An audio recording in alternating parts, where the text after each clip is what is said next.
देखो वो कुछ प्रॉब्लम आ गई थी, ठीक है फिर से स्टार्ट कर देते हैं। तो टाइप ऑफ लेंसेज स्किप कर जाना इस टॉपिक को, और ये डेफिनेशंस। इस डेफिनेशन में मैं कह रहा था कि एक डेफिनेशन जो है मतलब radius of curvature, centre of curvature, ये तो आप इजीली देख सकते हो। ये जो मोस्ट इंपॉर्टेंट पार्ट है वो है कैपिटल ओ पॉइंट। कैपिटल ओ जो पॉइंट है वो बेसिकली हमारे लिए कहलाता है ऑप्टिकल सेंटर। अब क्या है ऑप्टिकल सेंटर अगर बात की जाए, तो ऑप्टिकल सेंटर आप लेंस में एक यूनिक पॉइंट को डिफाइन करते हो यार ये। और आप में से कई लोगों को इसकी डेफिनेशन मेरे ख्याल से पहले से क्लियर होगी कि ऑप्टिकल सेंटर किसको कहा जाता है। मतलब लेंस में अगर कोई पूछे कि what is the meaning of optical centre, जिसको हम लोगों ने यहाँ पर डिनोट कर रखा है पॉइंट ओ से, तो वो आप रे डायग्राम से समझ सकते हो। क्या कहा जाता है कि अगर हम लेंस के ऊपर कोई रे स्ट्राइक करते हैं, मतलब जैसे ये ए बी, तो ए बी रे अगर लेंस की लेफ्ट वाली सरफेस पर, जो लेंस का लेफ्ट वाला सरफेस है, इस लेफ्ट वाले सरफेस पर अगर ए बी वाली रे स्ट्राइक हो जाती है, फिर वो पहले वाले सरफेस पर रिफ्रैक्ट होती है, एंड देन सेकंड वाले सरफेस से एक बार और रिफ्रैक्ट होती है, और सेकंड सरफेस से रिफ्रैक्ट होने के बाद रे सी डी से, जिसको डिनोट किया जा रहा है ये वाली रे सी डी, और इंसिडेंट रे ए बी, ये दोनों एक दूसरे के एग्जैक्टली पैरेलल रेज है। तो अगर ऐसा हो रहा होगा, ठीक है जी, अगर ये ऐसा होगा, तो आप कह सकते हो कि ये जो पॉइंट ओ है ये ऑप्टिकल सेंटर है। दैट मीन्स इसकी डेफिनेशन ये कहती है कि whenever a ray is incident on a lens, then it passes through a point on the axis from where it emerges parallel to the incident ray। यानी कुल मिलाकर के आप कह सकते हो कि इसके थ्रू पास होने वाली रे का डेविएशन जीरो होगा। ये इसके सिंपल डेफिनेशन में ये होती है कि दैट डेविएशन ऑफ रे passing through optical centre is zero. So the deviation of ray passing through optical center is always zero। अब इसका ना एक रिलेशन चलता है यार, इसका एक रिलेशन चलता है आपका ऑप्टिकल सेंटर का जो ये रिलेशन है, इसकी पोजीशन कहाँ पर आएगी, ये एक इंपॉर्टेंट पार्ट है। ये एक इंपॉर्टेंट स्टेप है, इसको डिराइव भी करना होगा आपको, है ना। तो डेरिवेशन कैसे करेंगे, देखो आप थोड़ा सा, मुझे लगता है यहाँ पर कुछ मिस्टेक हुई है। ये जो रेडियस है ये R2 होना चाहिए, सेकंड वाला रेडियस है, तो इसको हम R2 से रिप्लेस करेंगे और इसको R1 करेंगे। ये मिस्टेक हुई है थोड़ा सा यहाँ पर, इसको चेंज कर दे रहे हैं।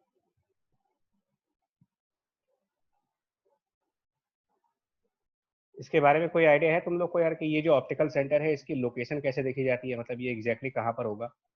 ये तो डेफिनेशन तो समझ में आ रही है कि ये लेंस के अंदर वो पॉइंट होता है जहाँ पर, जिससे जो रे पास होती है वो अनडेविएटेड जाती है, बट ये एक्चुअली सर कहाँ पर अपर्चर लोकेट। के मिड पॉइंट में। मिड पॉइंट, अपर्चर के मिड पॉइंट पर, ओके। और ये किस, ठीक है, किस बेसिस पे कह रहे हो कि अपर्चर के मिड पॉइंट पर होगा, मतलब कोई लॉजिक है उसके पीछे या मतलब ऐसे ही sir property. Common chord. Common chord नहीं, देखो इसको समझाते हैं बच्चे। इसका ना एक्चुअली ये प्रूफ होता है कि ऑप्टिकल सेंटर कहाँ पर मिलेगा आपको, इसका एक प्रूफ है। तो ऑप्टिकल सेंटर की जो लोकेशन होती है, मतलब ऑप्टिकल सेंटर को अगर आप लोकेट करना चाहते हो या इसका पोजीशन फाइंड करना चाहते हो, तो इसका एक रिलेशन चलता है कि ओ, मतलब ऑप्टिकल सेंटर जो पॉइंट हम डिनोट कर रहे हैं पॉइंट ओ से, उस ऑप्टिकल सेंटर और पोल P1 के बीच का डिस्टेंस, ओ और P1 के बीच का डिस्टेंस, यानी कि आप डिनोट करें ओ P1 डिवाइडेड बाय उसी ऑप्टिकल सेंटर का पोल P2 से distance, that means O P2। और ये प्रूफ होता है कि it is in the ratio of radius 1 two the radius 2। That means कि ऑप्टिकल सेंटर, एक तरीके से हम ये कह सकते हैं, ऑप्टिकल सेंटर ओ P1 और P2 को इंटरनली या कभी कभी एक्सटर्नली, लाइन P1 P2 को इंटरनल या सम केसेस में एक्सटर्नल डिवाइड करेगा इन the ratio of resistances of the, sorry, in the ratio of radius of left surface and the right surface.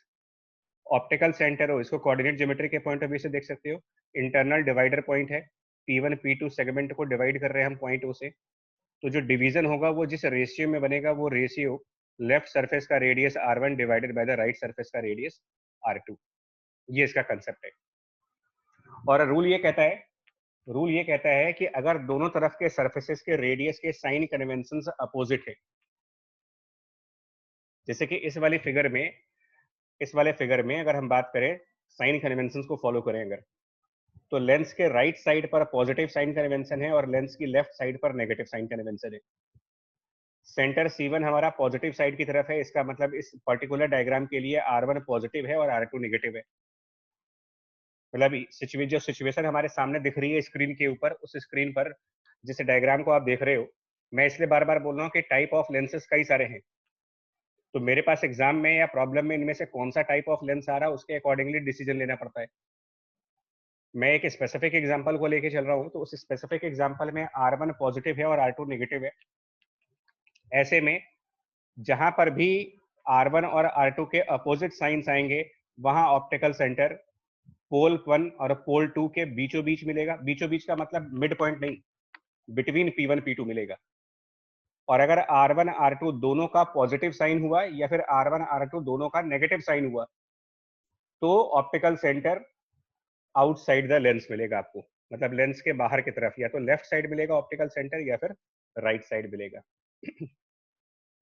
That means optical centre O inside lens भी exist कर सकता है, दूसरा it can be outside also. और इसमें कई लोगों के माइंड में ये रहता है कि ऑप्टिकल सेंटर हमेशा लेंस के अंदर रहता है। जनरलाइज कर रहा हूँ, इनसाइड लेंस भी हो सकता है और आउटसाइड लेंस भी हो सकता है। इनसाइड होने के लिए R1 and R2 opposite sign के होने चाहिए, अपोजिट साइन पर ये इनसाइड होगा, और सेम साइन वाले अगर R1 R2 हैं तो फिर ये आउटसाइड बनेगा। अब आउटसाइड में दो पॉसिबिलिटी है कि वो लेफ्ट साइड बनेगा या फिर राइट साइड बनेगा, ये दो पॉसिबिलिटी इसकी भी आएगी। तो वो डिपेंड करता है R1 बाय R2 से, रेशियो R1 बाय R2 से। तो पहले इसको प्रूफ करेंगे कैसे होगा ये, है ना, इसकी प्रूविंग चाहिए होगी आपको कि ये किस तरीके से होगा। तो ये डायग्राम प्रॉपर डायग्राम है, चाहो तो इसी से प्रूफ करें, या फिर हम एक नेक्स्ट फ्रेश डायग्राम ड्रॉ कर लेते हैं यहाँ पर, बट वो डायग्राम फ्री हैंड होगा तो मतलब थोड़ा सा सोचना। मतलब ये हमारा लेफ्ट वाला सरफेस हो गया और इधर की तरफ हम एक राइट वाला सरफेस बना रहे हैं, दो सरफेसेस हम ड्रॉ करेंगे। या फिर लेफ्ट वाले में देखो समझाते हैं, कोशिश करते हैं इसी में से। देखिए क्या करो, ये कंसेप्ट जानते हो कब बनेगा, ये आपको ना ग्लास स्लैब वाला कंसेप्ट हो गया। अगर आप ध्यान से देखो तो ये बेसिकली ग्लास स्लैब वाला कंसेप्ट होता है। ऐसा ग्लास स्लैब के साथ ही हो सकता है। और ग्लास स्लैब के साथ अगर आप रिकॉल करें चैप्टर को पिछला वाला, ग्लास स्लैब ही एक ऐसी डिवाइस है जिसमें कोई डेविएशन नहीं होती। क्या होता था ग्लास स्लैब के अंदर की कोई रे अगर आप ग्लास स्लैब के ऊपर इंसिडेंट करो तो ये रिफ्रैक्ट हो जाएगी, अंदर स्लैब से रिफ्रैक्ट हो जाएगी, लेकिन वापस जब स्लैब से बाहर निकलते हो तो ये बिना किसी डेविएशन के सम लैटरल डिस्प्लेसमेंट के साथ बाहर आते हो। और ऐसा क्यों हो पाता है, ये चीज क्यों हो पाती है ग्लास स्लैब में कि इमर्जेंट रे और इंसिडेंट रे एक दूसरे के पैरेलल क्यों निकलते हैं, यहाँ पर क्यों नहीं डेविएशन आता है सर इसके अंदर? आउटसाइड का मीडियम सेम रहता है। आउटसाइड का मीडियम सेम है, राइट। मतलब एक तरीके से आप ये भी कह सकते हो कि लाइट की रिवर्सिबिलिटी हो जाती है। कैसे? पहले सरफेस पर अगर हम एक लाइन ड्रॉ करें जो नॉर्मल की तरह काम करे, पहले सरफेस पर एक लाइन ड्रॉ करो जो कि एज अ नॉर्मल काम करे, तो एंगल ऑफ इंसिडेंस आई और दूसरा ये एंगल ऑफ रिफ्रैक्शन आर। क्या ऐसा नहीं होगा इस केस में कि सेकंड सरफेस पर जब आप नॉर्मल ड्रॉ करेंगे तो वो नॉर्मल पहले सरफेस के नॉर्मल के बिल्कुल पैरेलल बनेगा? Normal at second surface N2 and the normal at the first surface N1, क्या ये दोनों नॉर्मल्स पैरेलल नॉर्मल्स नहीं होंगे? ये दोनों लाइंस आपस में पैरेलल नहीं होंगे बनेंगी? Sir, Yes, sir. होंगे। Yes sir. तो उस पैरेलल की वजह से सेकंड सरफेस का एंगल ऑफ इंसिडेंस आर बन जाएगा, तो एंगल ऑफ इमर्जेंस वापस आई बनते हैं। इसको बोलते हैं लाइट का रिवर्सिबिलिटी कंसेप्ट। लाइट का रिवर्सिबिलिटी कंसेप्ट कि अगर हम एयर में एंगल आई पर इंसिडेंट होंगे और ग्लास के अंदर एंगल आर पर रिफ्रैक्ट हो रहे, तो उल्टा कर दो आप, एयर में angle of incidence i, glass में angle of refraction r, then if angle of incidence in the glass becomes r, then the angle of emergence in the air will become I। Reverse हो गई चीज पूरी। तो यही और इस case में डेविएशन जीरो होगा, डेल्टा जीरो होगा। तो एग्जैक्टली यही काम यहाँ बनना चाहिए। मतलब की आइडिया क्या है इस क्वेश्चन का, जो कंसेप्चुअल पॉइंट ये है कि फर्स्ट पॉइंट ऑफ इंसिडेंस 1 और सेकंड पॉइंट ऑफ इंसिडेंस 2, जो ये दो पॉइंट ऑफ इंसिडेंस है, यानी जिन दो पॉइंट्स पर लाइट रिफ्रैक्ट हो रही है, उन दोनों पॉइंट्स के नॉर्मल्स आपस में पैरेलल बनने चाहिए। और यही कंसेप्ट यहां पर भी होना चाहिए। पॉइंट बी पर नॉर्मल और पॉइंट सी पर नॉर्मल एक दूसरे के पैरेलल। और पॉइंट बी का नॉर्मल कैसे बनेगा? अब स्फीयर है यहां पर, तो अगर हम पॉइंट बी पर नॉर्मल ड्रॉ करेंगे नॉर्मल एट पॉइंट बी, तो पॉइंट बी राइट वाले स्फीयर का है जिसका सेंटर C1 है, तो normal drawn at point B centre C1 से पास होना चाहिए, वो कुछ ऐसा जाएगा। Yes sir. ऐसे कुछ जाएगा, पहले आप यहाँ देख लो फिर मैं दूसरा डायग्राम बना दूंगा। ऐसे कुछ जाएगा ना पॉइंट से नॉर्मल, यस सर। है ना। इसको Yes, लिख sir. लेते हैं, इसको कुछ नाम वाम दे देते हैं, N1 कर देते हैं। और एक नॉर्मल हम पॉइंट सी पर ड्रॉ करेंगे, लेकिन वो नॉर्मल जो पॉइंट सी पर ड्रॉ करोगे वो दूसरे वाले स्फीयर का है, मतलब वो C2 से पास होना चाहिए। तो यहां से एक और नॉर्मल ड्रॉ करना पड़ेगा आपको, और मैं फिर आप लोगों से कहूंगा ये आप अपने पेन पेपर को भी यूज करते रहना, क्योंकि ये डायग्राम थोड़ी देर बाद बहुत गंदा डायग्राम हो जाता है, मतलब इसमें से विजिबिलिटी जीरो हो जाती है फिर। तो एक हम दूसरा नॉर्मल ड्रॉ कर रहे हैं, वो लाइन C2 से पास हो रहा है, ये हमने N2 वाला नॉर्मल कह दिया। ये दोनों पैरेलल नॉर्मल्स है, ये दोनों नॉर्मल्स आपस में पैरेलल है। अब इसका यूज कैसे करोगे अगर ये दोनों पैरेलल लाइंस है? तो ज्योमेट्री का है, थोड़ा सा मैथमेटिक्स लगनी है इसके अंदर, थोड़ी सी मैथमेटिक्स यूज होगी और ये समझ आएगा। चलिए आगे देखते हैं इसको। यहाँ पर आपने समझ लिया ना, अब इसका जरा मेन डायग्राम पर आओ। थोड़ा सा दूसरा डायग्राम बना करके मतलब ट्राई करते हैं इसको समझने कि ये मेरा सरफेस 1 हो गया और यहाँ पर मेरा सरफेस 2 हो गया, दो सरफेसेस हो गए, सरफेस 1 सरफेस 2। सरफेस 1 का सेंटर ऑफ कर्वेचर C1 इस तरफ था, सरफेस 2 का सेंटर ऑफ कर्वेचर इस तरफ था। और मैं कुछ रे डायग्राम बना देता हूँ। यहाँ पर कोई एक रे आई थी लेंस के किसी पॉइंट से पास होने के बाद, और वो वापस इसके पैरेलल निकल गई। अब मैं कंप्लीट डायग्राम नहीं दिखाऊंगा यार, कंप्लीट डायग्राम आपको ऑलरेडी दिखा चुके हैं। और ये C2 से C1 को मिला देंगे तो ये हमारा लेंस की एक्सिस वाला पॉइंट बन जाएगा। नॉर्मल्स हमने इस तरीके से ड्रॉ किए थे। पहला वाला नॉर्मल हम सेंटर C1 से ड्रॉ करेंगे, यहां से। ये देखो दिक्कत थोड़ी लगती है, डायग्राम बनाने की बड़ी समस्या है यहाँ पर। उसको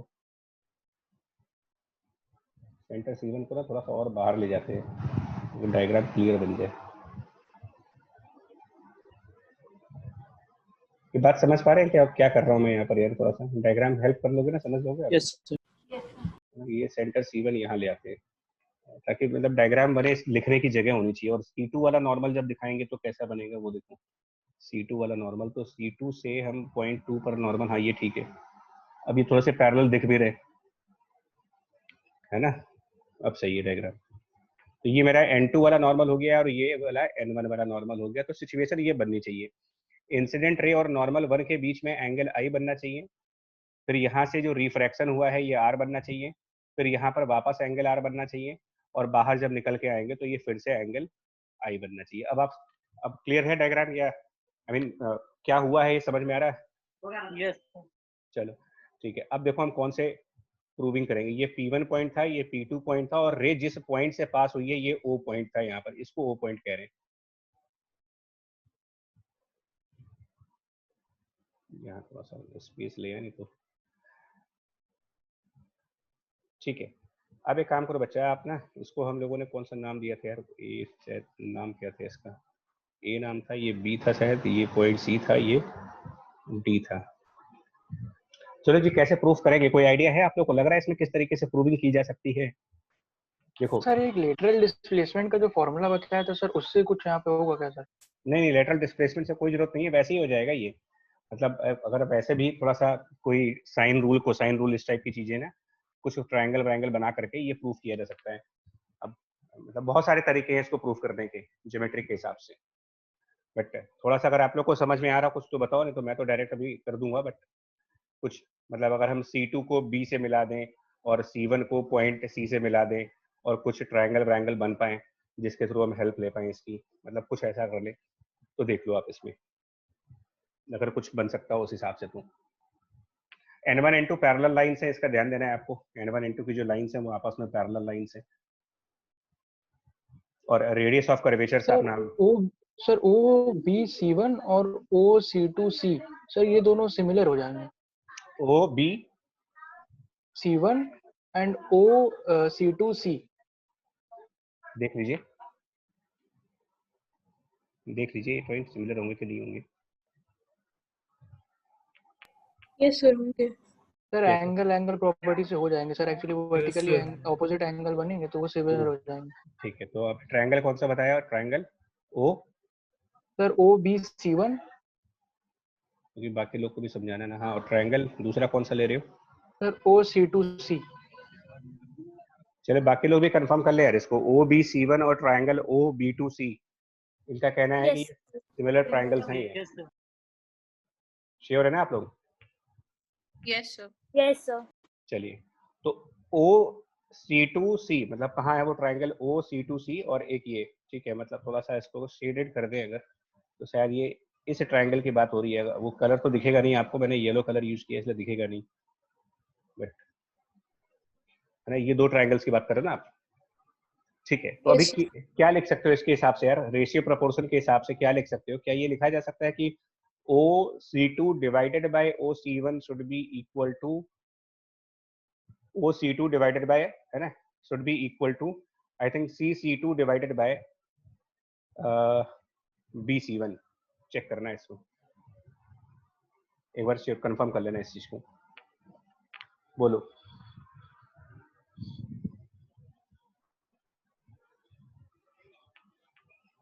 yes sir. OC2 yes sir. अगर सिमिलर है तो रेशियो सिमिलर आना चाहिए साइड्स का, अपॉन OC1।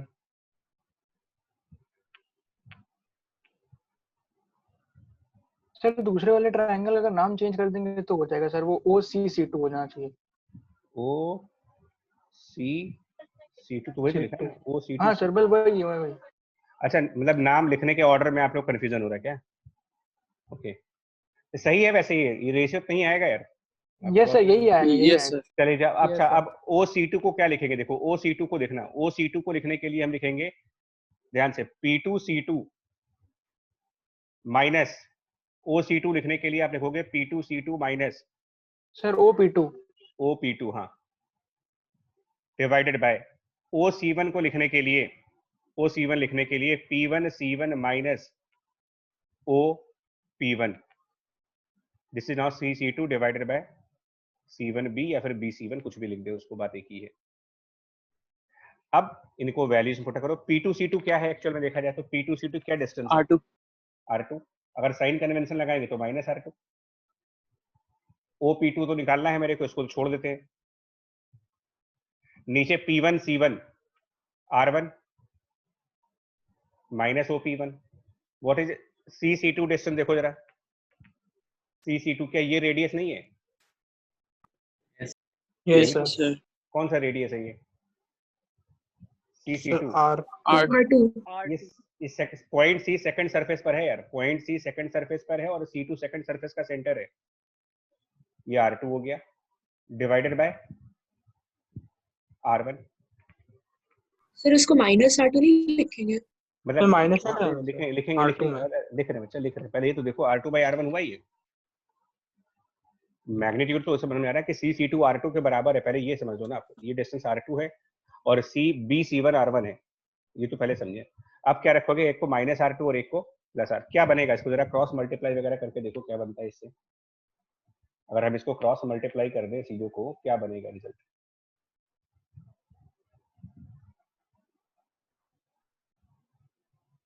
अब तो सिंप्लीफाई करना है इसको, दोनों को क्रॉस मल्टीप्लाई कर देते हैं।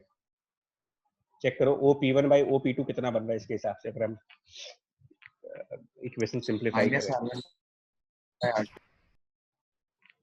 मतलब OP1 डिवाइडेड बाय OP2 ये निकालना है आपको, ध्यान देना। क्या बन रहा है आपका?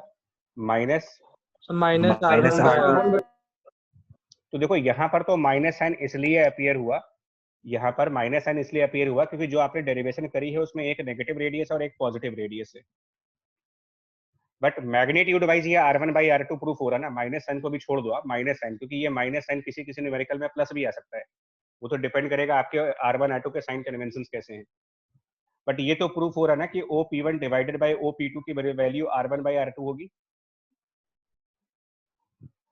Yes, sir. यही मैं पीछे आपको स्टेटमेंट कह रहा था कि जो ऑप्टिकल सेंटर है उसका कंडीशन ये है, OP1 by OP2 should be equal to R1 by R2। इससे लोकेशन निकालते हैं। और आपको न्यूमेरिकल्स में कैसे याद रखना है कि अगर R1 R2 अपोजिट साइन के हैं, मतलब एक पॉजिटिव रेडियस एक नेगेटिव रेडियस, तो optical centre definitely P1 P2 के बीच में होगा। जो डायग्राम बना हुआ है मेरा, इसमें ऑप्टिकल सेंटर की जो लोकेशन है वो P1 और P2 के बीच में है। अदरवाइज या तो वो P1 के लेफ्ट साइड होगा या P2 के राइट साइड होगा। अब इसको मैं अगर थोड़ा सा क्वेश्चन वाइज पूछूं आपसे, लाइक थियोरेटिकल क्वेश्चन, इसमें न्यूमेरिकल नहीं आते। मान लो अगर इस टाइप का लेंस है, मून टाइप का है ना, एक मून टाइप का लेंस है जिसमें ये वाला रेडियस हमारा लेफ्ट साइड का रेडियस है 2r है और राइट साइड का रेडियस r है। तो लेफ्ट सरफेस का पोल P1 और राइट सरफेस का पोल P2। अब इसकी ऑप्टिकल सेंटर कहाँ पे होगी? कभी कभी आपके न्यूमेरिकल्स में प्लेनो कॉन्वेक्स लेंस आते हैं, तो एक प्लेन सरफेस होता है, एक कॉन्वेक्स सरफेस मिल जाता है आपको, प्लेनो कॉन्वेक्स। तो प्लेनो कॉन्वेक्स का पोल P1 और प्लेन सरफेस का पोल P2। अब इसके लिए ऑप्टिकल सेंटर कहाँ पे होगी? तो ये सब डिसीजन कैसे लोगे आप, मतलब कहाँ पर ऑप्टिकल सेंटर्स बनेंगे इनके? देखो, पहले वाले न्यूमेरिकल में, फर्स्ट वाले फिगर में, अगर मुझे ऑप्टिकल सेंटर निकालना है तो मुझे ये पता है कि OP1 divided by OP2 is 2r divided by r। मुझे ये पता है कि न्यूमेरिकली 2r है। दैट मीन्स कि पॉइंट O किसके ज्यादा क्लोज हुआ? अगर OP1 upon OP2 2r means OP1 is more than OP2, तो ये बिल्कुल क्लियर है कि पॉइंट O जो होना चाहिए इज नियर टू, किससे उसका डिस्टेंस कम आ रहा, P1 साइड से या P2 P2? Near to P2। और ये भी क्लियर है कि दोनों के रेडियस पॉजिटिव हैं, क्योंकि अगर रे मान लो राइट साइड जा रही होगी ना, तो लेफ्ट सरफेस का भी centre positive side, right surface का भी सेंटर पॉजिटिव साइड है, दोनों के रेडियस पॉजिटिव है। That means O can not be in between P1 P2। अब बताओ कहां पर होगा यार? P1 P2 के बीच में हो नहीं सकते और P2 के क्लोज भी होना है, तो ये दोनों बातें कब सर सेटिस्फाई? दोनों सरफेस राइट के राइट साइड। में। इसका मतलब राइट। हाँ, इसका मतलब इस लेंस का ऑप्टिकल सेंटर P2 के राइट साइड यहाँ कहीं पर होगा।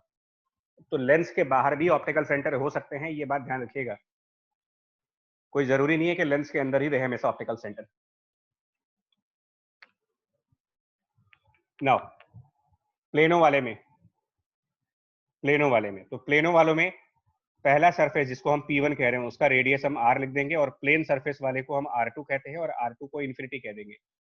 Means OP1 divided by OP2 equal to r by infinity means 0 implies OP1 is 0। OP1 0 होने का मतलब OP1 के साथ कोइंसाइड कर गया है, यानी कि जो P1 पॉइंट है ना, P1 आप कह दोगे यही ऑप्टिकल सेंटर है। मतलब लेंस के सरफेस पर है, तो लेंस के सरफेस पर भी हो सकते हैं, लेंस के अंदर भी हो सकते हैं, लेंस के बाहर भी हो सकते हैं। डिपेंड करता है टाइप ऑफ लेंस के ऊपर और डिपेंड करता है उनके रेडियसेस के ऊपर, किसका रेडियस ज्यादा है, किसका रेडियस कम है। मतलब कई सारी वेराइटीज हैं लेंस में। हो गया क्लियर आपको ये चीज point? Yes sir. Yes sir. ठीक है ना, ये एक्स्ट्रा नॉलेज के लिए मैंने दिया है, बट कहीं अगर बाई चांस कोई पूछ पास ले, तो अभी तक पूछा तो नहीं है किसी ने भी, अभी तक किसी एग्जाम में आया नहीं है, बट डेफिनेशन पढ़ने के बाद ना दिमाग में एक क्वेरी बन गई थी मेरे कि यार ये ऑप्टिकल सेंटर लिखा तो होता है कि इसके थ्रू लाइट पास होती है तो अनडेविएटेड चली जाती है, तो ऐसा क्यों होता है कि उस पॉइंट के थ्रू लाइट अनडेविएटेड चली जाती है? ऐसा कौन सा यूनिक पॉइंट क्यों होगा? ये मल्टीपल पॉइंट्स क्यों नहीं हो सकते इसके? तो ये इसका आंसर ये मिलता है कि लेंस के अंदर सिर्फ एक ही ऐसा यूनिक पॉइंट होता है जिसके थ्रू जब लाइट पास होती है तो normal at point of incidence of the first surface and normal at point of incidence on the second surface parallel बनेंगे। ये सिर्फ एक यूनिक पॉइंट से ही मिल सकता है आपको, और वहीं पर ये lens as a glass slab काम कर जाएगा। इमर्जेंट रे और इंसिडेंट रे के बीच में लेटरल डिस्प्लेसमेंट तो होगी बट कोई डेविएशन नहीं आती है। और आगे जब हम रे डायग्राम्स बनाते हैं तो रे डायग्राम्स में ऑप्टिकल सेंटर वाली रे को आप अनडेविएटेड सीधी सीधी लाइन दिखाते हो, बिना किसी एंगल पर दाएं बाएं मुड़े हुए। जिधर से आई थी बिल्कुल उसी डायरेक्शन में रे आगे फॉरवर्ड कर देते थ्रू ऑप्टिकल सेंटर। बाकी किसी पॉइंट से रे जाएगी, डेविएट हो जाएगी वो। ना ऑप्टिकल सेंटर के बाद अब आते हैं यहाँ पर यार एक यूवी रिलेशन है। तो यूवी रिलेशन हम लोगों ने कल वाली क्लास में आपसे कहा था कि डबल रिफ्रैक्शन का कंसेप्ट लगाते हैं इसके अंदर, कि पहले सरफेस की जो इमेज होती है वो अगले वाले सरफेस के लिए ऑब्जेक्ट की तरीके से काम करती है। तो हमने यहाँ पर ए को अपना ऑब्जेक्ट माना है, इस फिगर में जो ए है वो हमने अपना ऑब्जेक्ट मान लिया है और हम जनरलाइज डेरिवेशन करने जा रहे हैं। जनरलाइज डेरिवेशन में लेंस की लेफ्ट साइड पर हमने कोई और मीडियम माना हुआ है और लेंस के राइट साइड पर कोई और मीडियम है, medium, different medium on both side. Generalise करने जा रहे हैं इसको। तो जो लेफ्ट साइड मीडियम 1 है, इसके रिफ्रैक्टिव इंडेक्स को हम μ1 से डिनोट करेंगे और राइट साइड का जो मीडियम है उसके रिफ्रैक्टिव इंडेक्स को हम μ2 से डिनोट कर देते हैं और लेंस के रिफ्रैक्टिव इंडेक्स को हम μl से डिनोट करेंगे, mu for the lens. A object से जो रेज निकलती हैं, ऑब्जेक्ट ए से दो रेज निकाली गई हैं। एक रे तो हम डायरेक्टली ये दिखा रहे हैं जो वाया ऑप्टिकल सेंटर जा रही है। सो जो रे वाया ऑप्टिकल सेंटर जाएगी, अभी अभी हम लोगों ने पढ़ा था कि उसमें कोई रिफ्रैक्शन नहीं होता, वो सीधी आगे निकल जाती है।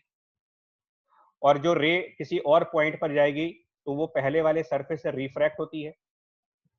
फर्स्ट सरफेस से रिफ्रैक्ट होने के बाद, पहले सरफेस से रिफ्रैक्ट होने के बाद वो रे पॉइंट सी की तरफ जाना चाह रही थी, यानी कि पॉइंट सी को आप कह सकते हो दिस इज द इमेज।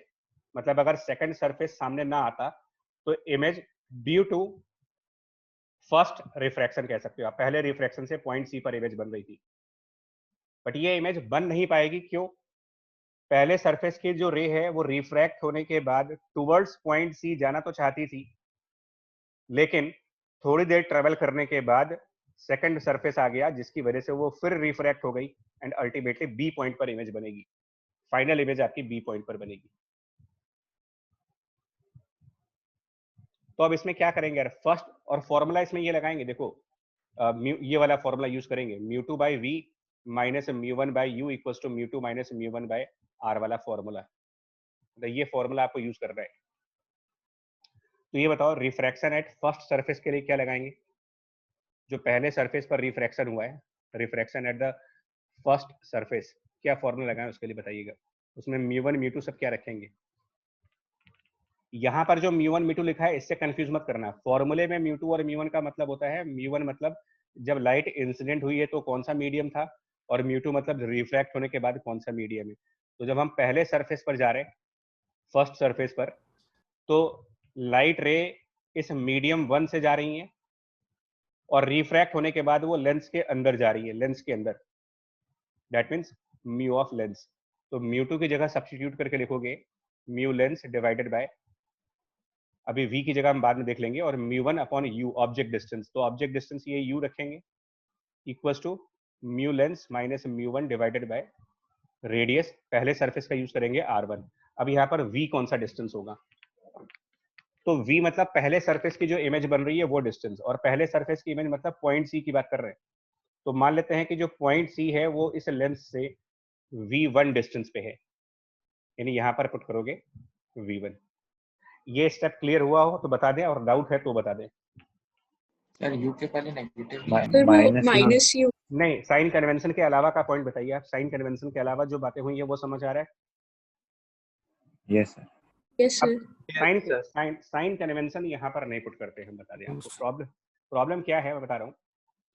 मैंने आपको पीछे मिरर्स में समझाया था कि मिरर्स में जब हम अलग अलग टाइप ऑफ मिरर की डेरिवेशन को बिना साइन कन्वेंशन के करते हैं तो हमें अलग अलग फॉर्मूले बनते हैं, और मिरर्स में अगर हम साइन कन्वेंशन लगा के डेरिवेशन करते हैं तो हमें बार बार सेम फॉर्मूला मिलता है। लेंस में जस्ट अपोजिट है।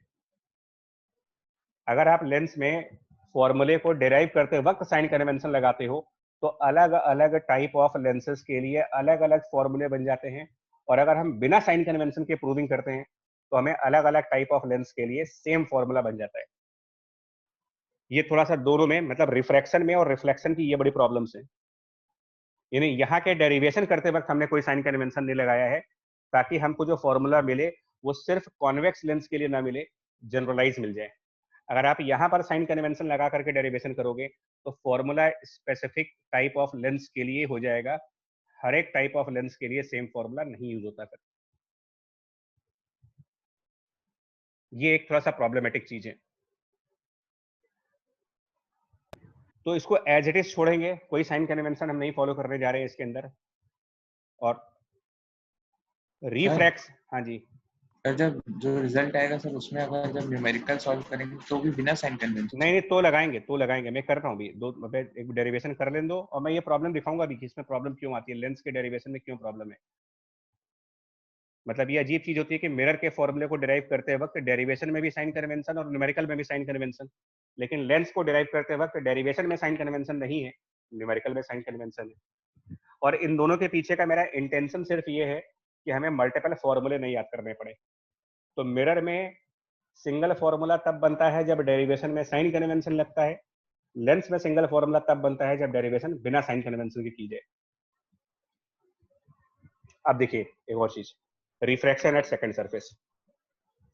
और एक और चीज बता दें आपको, देखो क्या होता है बच्चे, पिछली बार लास्ट क्लास में हम लोगों ने एक मैजिकल वाला क्वेश्चन किया था, याद है आपको? Yes. हाँ ना, उसको तो बिल्कुल नहीं किया। उसमें प्रॉब्लम आई थी। अभी देखो आप अगर मान लो साइन कन्वेंशन लगा भी दोगे ना, मान लो हमने साइन कन्वेंशन लगा भी लिया, प्रॉब्लम समझो, तो मुझे कैसे मालूम है कि पहले सरफेस की इमेज राइट साइड पे ही बनेगी? क्योंकि आपके सामने कोई न्यूमेरिकल वैल्यू तो है नहीं, भाई आप डेरिवेशन कर रहे हो तो आपके सामने सिंबल्स हैं, कोई न्यूमेरिकल वैल्यू तो है नहीं सामने। तो कैसे मालूम चलेगा कि पहले सरफेस का रिफ्रैक्शन जो होगा, रिफ्रैक्शन एट फर्स्ट सरफेस पर इमेज लेंस के राइट साइड बनेगी कि लेफ्ट साइड बनेगी, हमें कैसे मालूम?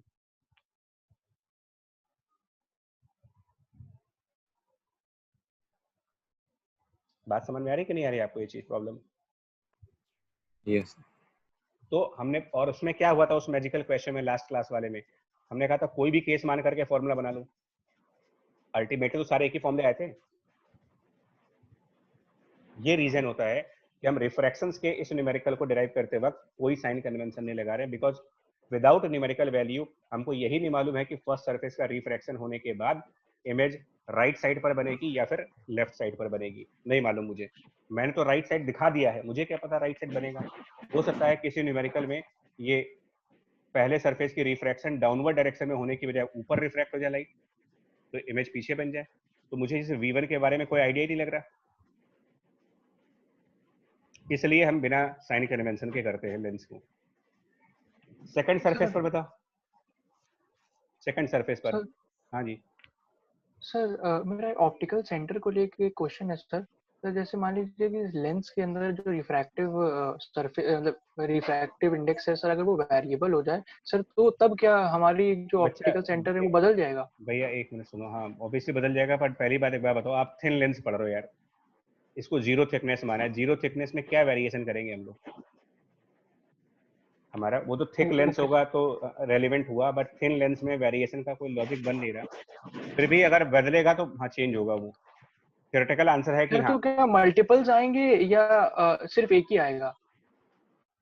एक ही आएगा ना, ऑप्टिकल सेंटर तो सिर्फ एक होगा, क्योंकि ये एक यूनिक पॉइंट से ही लाइट अनडिविटेड जा सकती है सिर्फ। Okay sir. और वो मतलब बच्चा तो कुछ बताएं, वो ऐसा चाहेगा नहीं, हम लोग सिर्फ इतने पे ही फोकस करें। देखो दूसरे स्टेप पर बता दो यार, पहले फॉर्मूला क्या लिखें, अभी डेरिवेशन हुआ ही नहीं। सेकंड सरफेस के लिए, सेकंड सरफेस के लिए ऑब्जेक्ट क्या मानेंगे? रिफ्रैक्शन एट सेकंड सरफेस के लिए किसको ऑब्जेक्ट मान रहे हैं? देखिए पहले सरफेस के लिए ए ऑब्जेक्ट है और जो पॉइंट सी है वो उसकी इमेज है। पहले सरफेस से जो इमेज बनी है उसके लिए हमने क्या कहा था, मतलब आपसे पूछा है कि हु इज ऑब्जेक्ट, तो इसका क्लियर आंसर रखो, पहले सरफेस की जो इमेज बनी है सी इसका ऑब्जेक्ट है। तो आप और μ1 μ2 क्या रखेंगे, μ2 और μ1।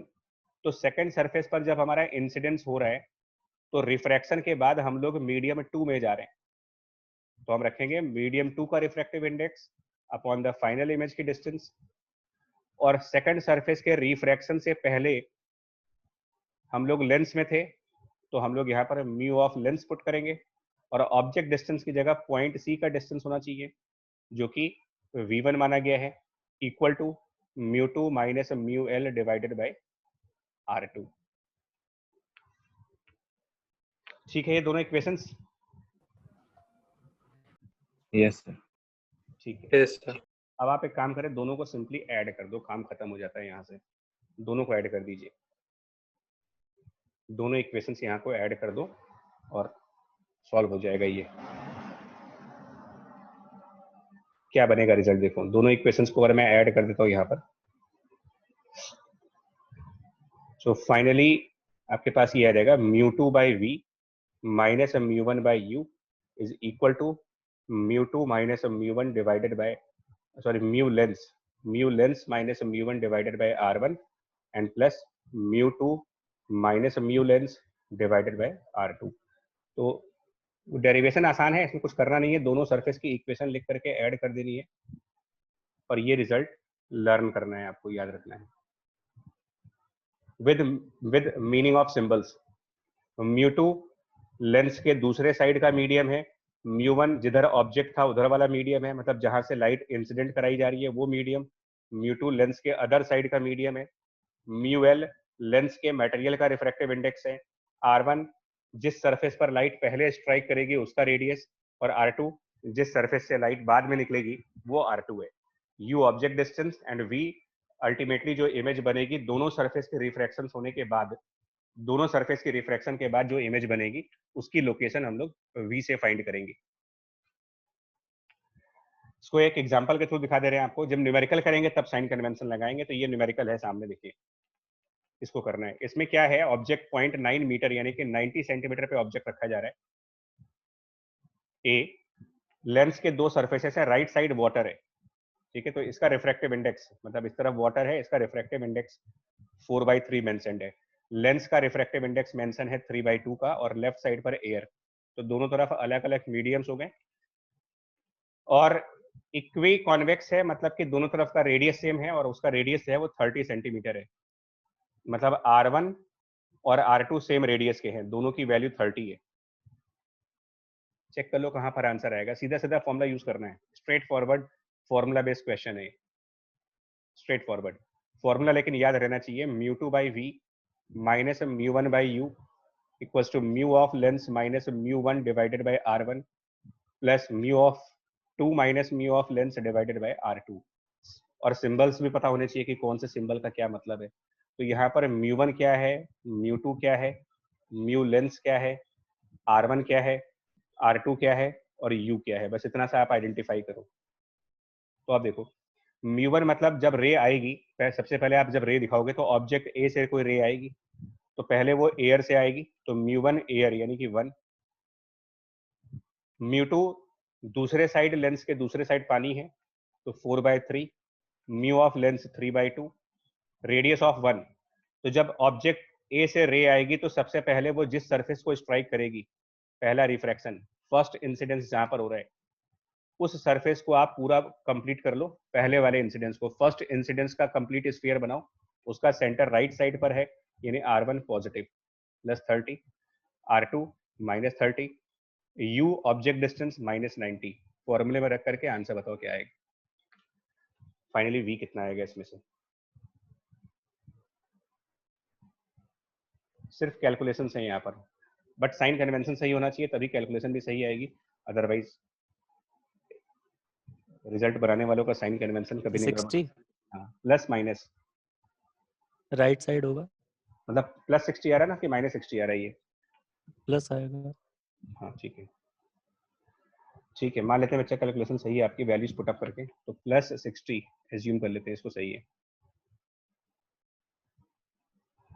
और प्लस का मतलब ये रियल इमेज है या वर्चुअल इमेज है यार। प्लस आने का मतलब लेंस के दूसरे साइड यानी पानी वाली साइड पर इमेज बन रही है, वाटर वाली साइड पर इमेज बन रही है। तो ये रियल इमेज कहोगे या वर्चुअल इमेज कहोगे। रिफ्रैक्शन हो रहा है और रिफ्रैक्शन में V पॉजिटिव आ रहा है, real image. Real image. Refraction में अगर V पॉजिटिव है मतलब रियल इमेज, रिफ्लेक्शन में अगर V पॉजिटिव है तो वर्चुअल इमेज। सर 40 आएगा शायद। अब बच्चा कैलकुलेशन देखो यार, तो 60 बिना साइन कन्वेंशन क्या आ रहा है? नहीं ये रखना है, मैं तो बता तो दिया तुमको क्या रखना है। μ1 1, μ2 4/3। न्यूमेरिकल में तो साइन कन्वेंशन लेंगे भाई, R1 R2 सबका साइन कन्वेंशन लेंगे। यस सर, तो 60 आएगा। हाँ तो 60। ठीक है, नेक्स्ट देखो, अगला एग्जांपल देखो। Radius of curvature of the surface of convex lens of the material 1.5, R1 20 और R2 30। दोनों अब की बार दोनों तरफ अलग अलग रेडियस है। Luminous object is placed in a medium of refractive index 1.3 and the medium on the other side of lens has 1.2. Find the nature and the distance of image. छोड़ दें इस क्वेश्चन को, बिल्कुल सेम है, data change है खाली। Yes sir, yes self question कर लीजिएगा, सिमिलर क्वेश्चन। अगर मीडियम दोनों तरफ का सेम हो जाए तो स्पेसिफिक केस हो गया, दोनों तरफ सेम मीडियम आ जाए कोई बात नहीं। तो अब आप आपकी बार आप इस मीडियम को आप μs से डिनोट कर दें, S for the surrounding. Mu S, S for surrounding, और लेंस को हम म्यू एल से डिनोट कर दे रहे हैं। तो हमारा जो मेन फॉर्मूला है, जनरलाइज फॉर्मूला तो हमको याद है ना, जब डिफरेंट मीडियम का फॉर्मूला आपके सामने है तो सेम मीडियम वाला भी आ जाएगा। तो ये हमारे पास फॉर्मूला था mu two by v minus mu one by u equals to mu lens minus mu one by r one और plus mu two minus mu lens divided by r two. अभी हमने जब डेरिवेशन किया था तो left side के medium को हम लोगों ने म्यू वन कहा था, जो कि अब म्यू एस है, और राइट साइड के मीडियम को हम लोगों ने म्यू टू कहा था, वो भी अब म्यू एस है। तो हम इसी जनरल फॉर्मूले में म्यू वन और म्यू टू दोनों को रिप्लेस कर देंगे म्यू एस के साथ, इसी जनरल फॉर्मूले में। और जैसे ही आप इस जनरल फॉर्मूले को में रिप्लेसमेंट करोगे तो आपके सामने एक ये रिजल्ट आ जाएगा, 1/v minus 1/u equals to mu lens minus mu surrounding divided by mu surrounding times 1/r1 minus 1/r2। करके आप लोग खुद देख लेना एक बार।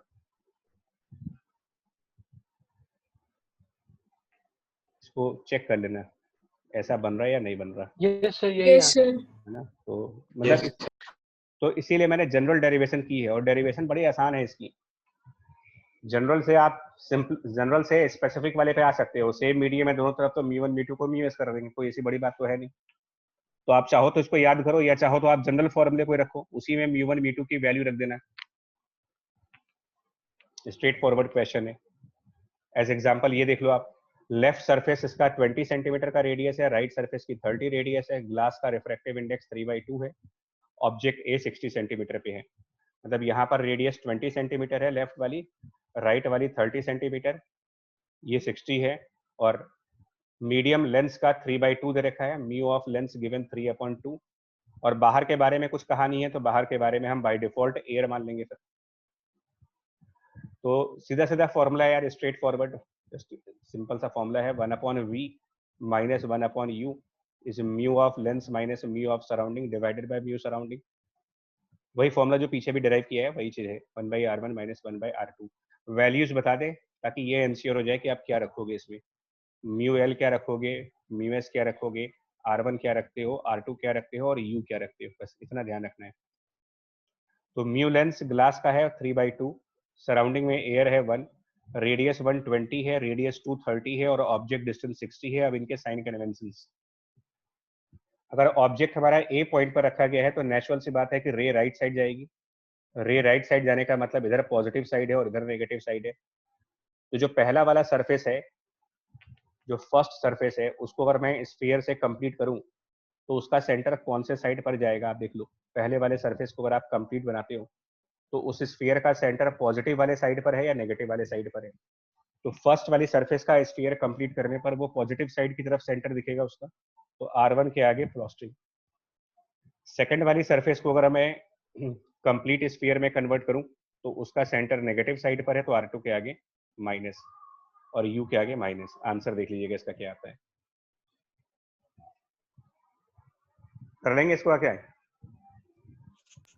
Yes sir. फॉर्मूला है, फॉर्मूला और वैल्यू, बस दो चीज ध्यान रखना है। आगे बढ़ते हैं यार इसमें।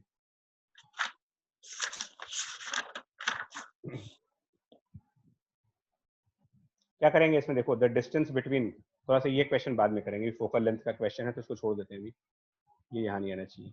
इमेज फॉर्मेशन, ये भी अभी अभी मूव कर, वेट करना पड़ेगा आपको, इन दो क्वेश्चंस के लिए वेट करेंगे, ठीक है। ये जितने भी क्वेश्चन है थोड़ा सा वेट करेंगे, अभी फोकल लेंथ पढ़ने के बाद करेंगे इनको, तो अभी थोड़ा सा रुक जाइए। Focal length and power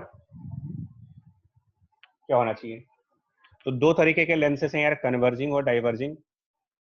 generalise करेंगे फिर से इसको भी जनरलाइज करेंगे। फोकल लेंथ को पहले डिफरेंट मीडियम्स वाला करेंगे और फिर सेम मीडियम वाला अपने आप आ जाएगा। लास्ट क्लास में आपसे कहा था, फोकल लेंथ जब हमने सरफेस का पढ़ाया था तो फोकल लेंथ हमने कहा था कि दुनिया के सारी डिवाइसेस के लिए एक ही तरीके से डिफाइन किया जाता है कि इंसिडेंट रे को प्रिंसिपल एक्सिस के पैरेलल भेजा जाए, वो जिस पॉइंट पर कन्वर्ज हो जाएंगी वो फोकस होगा, या वो जिस पॉइंट से डाइवर्ज करती हुई दिखती है हमें वो पॉइंट फोकस होगा। या तो एक्चुअल में जहां पर कन्वर्ज कर जाएं वो फोकस है, या डाइवर्ज करें रेज और फिर उस जिस पॉइंट से वो डाइवर्जिंग अपीयर होती हैं उसको फोकस कह दो।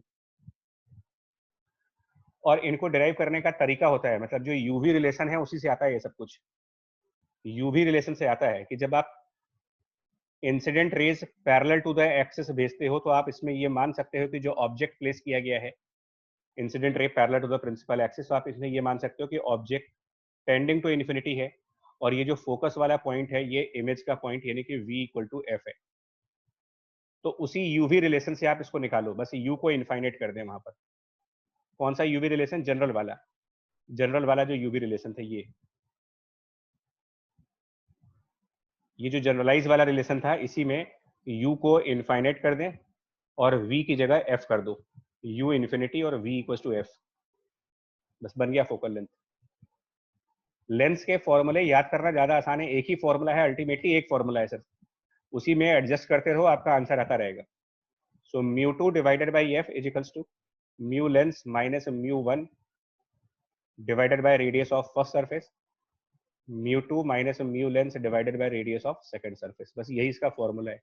तो इसके लिए अलग से नहीं याद करना है, जो यूवी रिलेशन याद किया था पहला वाला उसी में u इनफाइनाइट कर दीजिए। और न्यूमेरिकली अगर फोकल लेंथ पॉजिटिव आया तो इसका मतलब ये कन्वर्जिंग लेंस कहलाएगा। फोकल लेंथ अगर नेगेटिव आ गया तो आप इसी लेंस को कह देना कि ये डाइवर्जिंग लेंस है। समझ गए इस पॉइंट पर? इसमें मतलब कुछ स्पेशल पॉइंट नहीं है, डेफिनेशन याद करनी है और u इनफाइनाइट करके फोकल लेंथ को निकाला जा सकता है। बोले आगे बढ़े इसमें? Yes yes sir. Next point पर आइए, इसमें निकालो क्या आएगा। न्यूमेरिकल वैल्यू का प्रैक्टिस करने के लिए है जस्ट। n1 की वैल्यू 2 है, मीडियम 1 का रिफ्रैक्टिव इंडेक्स n1 2 है, मीडियम n3 मतलब मीडियम b का रिफ्रैक्टिव इंडेक्स n3 वो 3 है और इस लेंस का रिफ्रैक्टिव इंडेक्स 3.5 है। पहले सरफेस की रेडियस 20 है, दूसरे सरफेस का रेडियस 30 है। Find the focal length power, sorry power बताना भूल गया आपको यहाँ पर। ये जो μ2 बाई एफ है, ये μ2 बाई एफ, यही चीज पावर कहलाती है, इसी μ2 बाई एफ को पावर कहेंगे।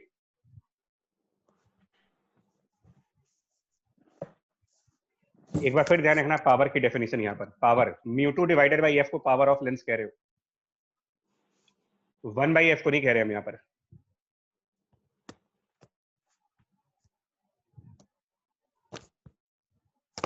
प्रैक्टिस करते हैं एक बार, इस एग्जांपल से प्रैक्टिस करो पहले।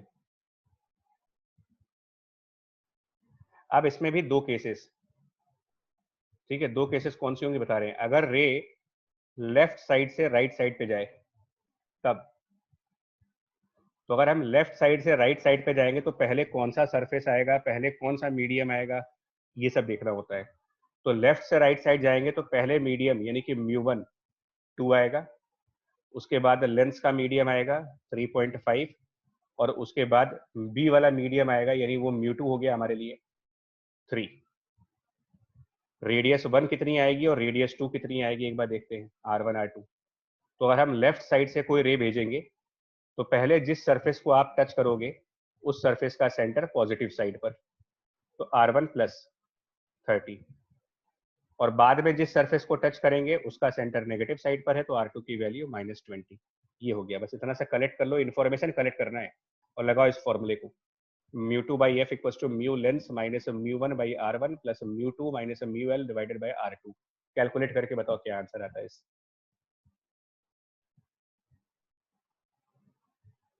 न्यूमेरिकल वैल्यू रखने के बाद पहले तो f बताना है आपको कितना आएगा, f की वैल्यू क्या बनेगी। +40। ओके, तो ये सारा डेटा एंटर करो, ठीक है, मान लेते हैं, मतलब इसको यूज करिए, कैलकुलेट करिए एंड देन f की वैल्यू। श्योर है बच्चा +40?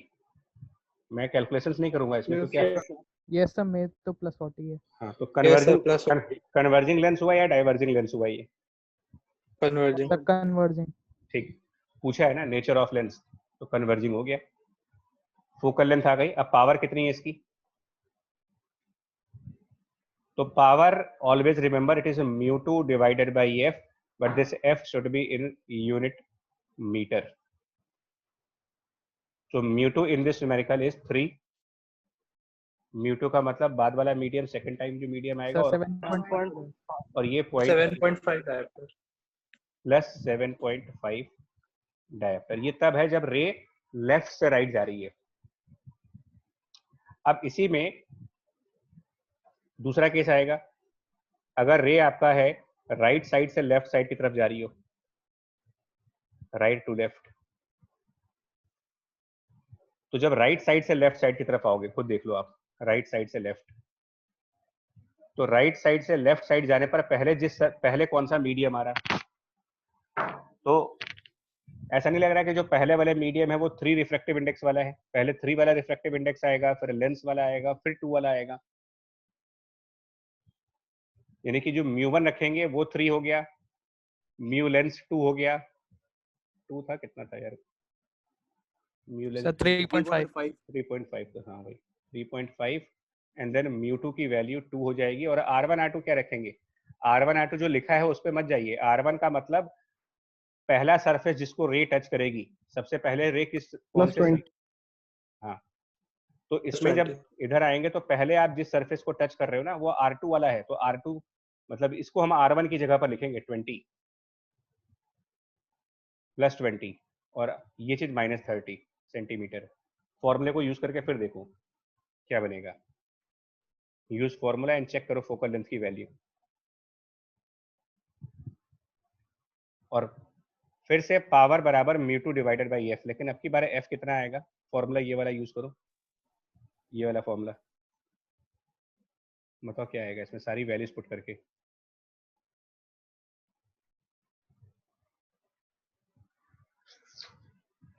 जी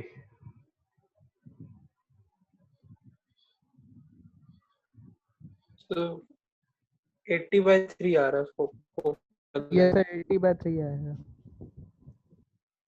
ठीक है, plus 80/3 Yes, sir. Centimetre plus आ रहा है, इसका मतलब अभी भी कन्वर्जिंग है। तो ये तो मैंने लास्ट क्लास में भी कहा था कि नेचर जो होता है वो साइड से नहीं पता पड़ता है कि रे किधर से किधर जा रही है, कन्वर्जिंग लेंस कन्वर्जिंग ही होता है, किसी भी साइड से लाइट आ जाए। पावर तो आपकी बार μ2 2 है बच्चा, वो 7.5 है ना, μ2 2 है, और 80/3 को मीटर में 0.8/3 करिए, कितना आ जाएगा ये, प्लस 7.5 डायप्टर, यही आएगा ना। Yes sir. फिर वही बात हुई कि फोकल लेंथ तो बदल जाएगी लेकिन पावर नहीं बदलती, पावर ऑफ लेंस सेम ही रहना चाहिए किसी भी साइड से, फोकल लेंथ बदल सकता है आपका, और स्पेशली तब डिफरेंट आता है जब लेंस के दोनों तरफ अलग अलग मीडियम्स होते हैं, तो ये देखना पड़ता है कि लाइट रे किधर से किधर जा रही है, उस हिसाब से उसकी फोकस डिसाइड होती है। लेकिन पावर ऑफ लेंस किसी भी साइड से लाइट को भेज दो एज इट इज रहेगी, सेम पावर रहती है उसकी। सर तो इसको शॉर्टकट की तरह यूज कर सकते हैं, अगर हमको पूछा जाए कि दूसरी साइड से फोकल लेंथ कितनी आएगी तो ये वाला फॉर्मूला, पावर तो सेम हो जाएगी, हाँ हाँ कर सकते हो बिल्कुल, निकल आएगा दूसरी यही साइड। इनफैक्ट यही करना ही है, power equals to μ2/f, because power तो आप एक बार निकाल ही चुके हो ना, तो आसानी से निकाल सकते हैं फॉर्मूले को। और इस चैप्टर में यही सब आएगा, फॉर्मूले वाले ही क्वेश्चन आते हैं लेंस में, बहुत लॉजिकल क्वेश्चन थोड़ी आएगा कोई, बट फॉर्मूला पता हो और ये सब। तो अब ये क्वेश्चन है बच्चा, एक मैंने छोड़ दिया आपके लिए, ये सेल्फ ट्राई करने के लिए है ना, जस्ट उसी कंसेप्ट के ऊपर है। और ये एक क्वेश्चन है, इसको भी आप ट्राई करोगे अपने आप। इसमें ये कहा जा रहा है कि, ठीक है मैं हिंट कर दे रहा हूँ यहाँ पर क्या करना है, आपको मीडियम दे रखे हैं, n1 की वैल्यू 2 है, n3 की वैल्यू 3 है, और n2 की वैल्यू पूछी गई है आपसे, n2 की ही वैल्यू निकालनी है, और दोनों तरफ का सेम रेडियस है, r और r सेम रेडियस। तो n2 की वैल्यू का मतलब बेसिकली ना रेंज होगा, यहाँ पर वैल्यू ऑफ n2 का मतलब एक रेंज आएगी जिसमें ये कन्वर्जिंग भी हो सकता है और डाइवर्जिंग भी हो सकता है।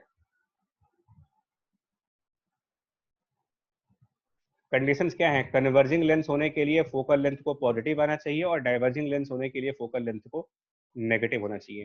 तो पहले आप इसकी फोकल लेंथ डिराइव करो इस जनरलाइज फॉर्मूले से। इस जनरलाइज फॉर्मूले से क्या करेंगे, μ2 म्यू लेंस μ1 की वैल्यू रखेंगे, फोकल लेंथ की वैल्यू ऑब्टेन करेंगे, और फिर इनइक्वालिटी सॉल्व कर दो कि वो पॉजिटिव कब आएगा और नेगेटिव कब आएगा, तो उससे मालूम चल जाएगा कि n2 की क्या रेंज आएगी। सफिशिएंट है हिंट क्वेश्चन करने के लिए, लग रहा है आपको कि हो जाएगा ये? Yes sir. Yes, sir. Yes. चलिए, तो ये 2-3 प्रैक्टिस के लिए है। नाउ सेम मीडियम अगर दोनों तरफ है तो कोई दिक्कत नहीं भाई, हमको जब डिफरेंट मीडियम का आ गया तो सेम मीडियम कौन सी बड़ी बात है। यहाँ पर μ2 और यहाँ पर जो μ1 देख रहे हो, इन सबको हम दोनों को सेम कर देंगे, सेम ही मीडियम आ जाएगा। तो मैंने दोनों तरीके से करा दिया, इसको करके देखना है ना, आप इसको करके देखो। तो μ2 की जगह हम म्यू सराउंडिंग कर देंगे, mu surrounding by focal length. यहाँ पर हमारे पास था म्यू लेंस माइनस μ1, उसकी जगह भी सराउंडिंग अपॉन R1। फिर था हमारे पास μ2, उसकी जगह भी surrounding minus mu lens divided by R2। Simplify करेंगे तो 1/f की वैल्यू बन जाती है mu lens minus mu surrounding divided by mu surrounding into 1/R1 minus 1/R2। ये बेसिक फॉर्मूला हो गया, और इसका एक स्पेशल नाम भी दे दिया जाता है, इस फॉर्मूले को एक पर्टिकुलर नाम दिया जाता है लेंस मेकर फॉर्मूले के नाम से, इसका स्पेसिफिक नाम है।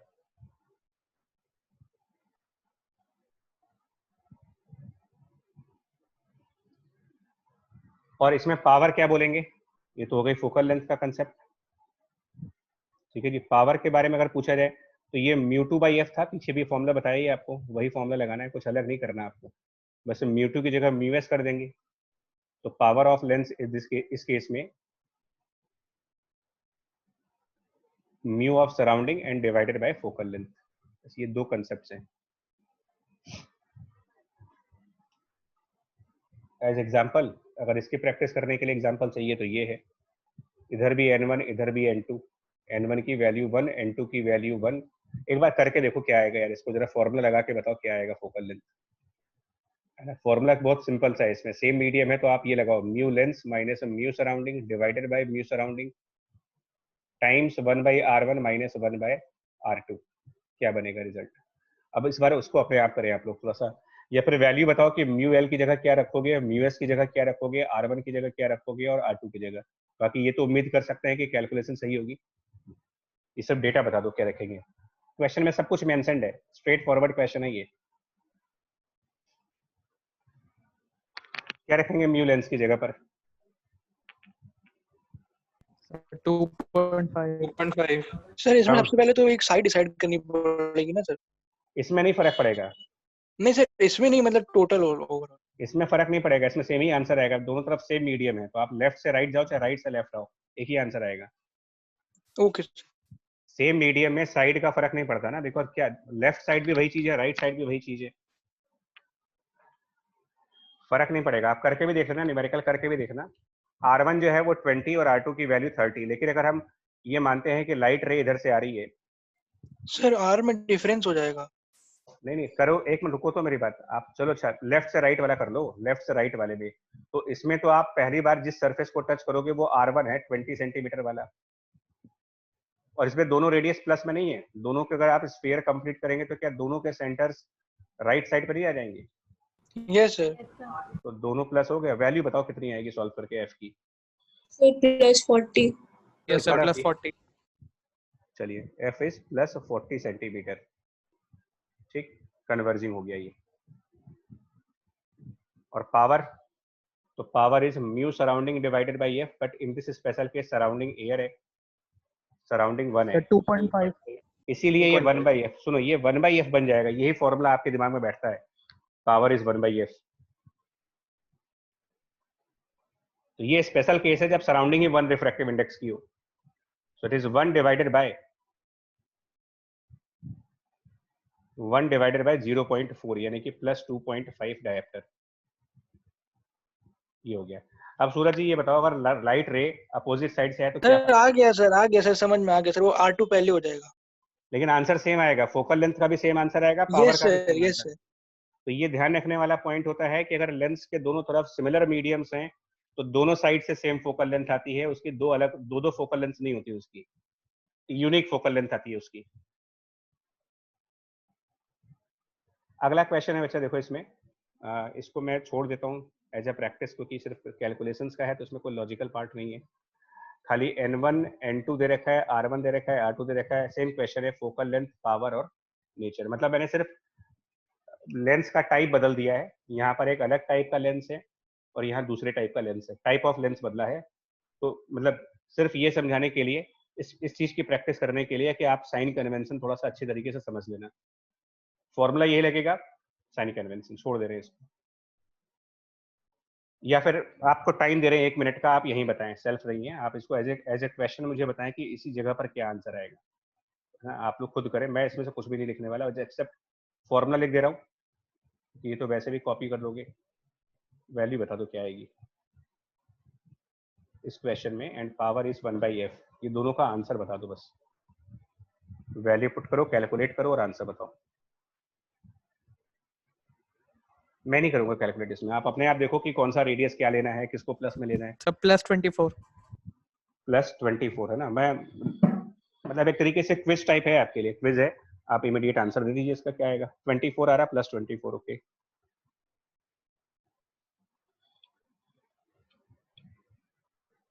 तो कंफर्म मान ले इसको, ऐसा ही मान ले +24। यस चलिए ठीक यस है। सर। Yes, sir. आप पावर बताएं जल्दी से।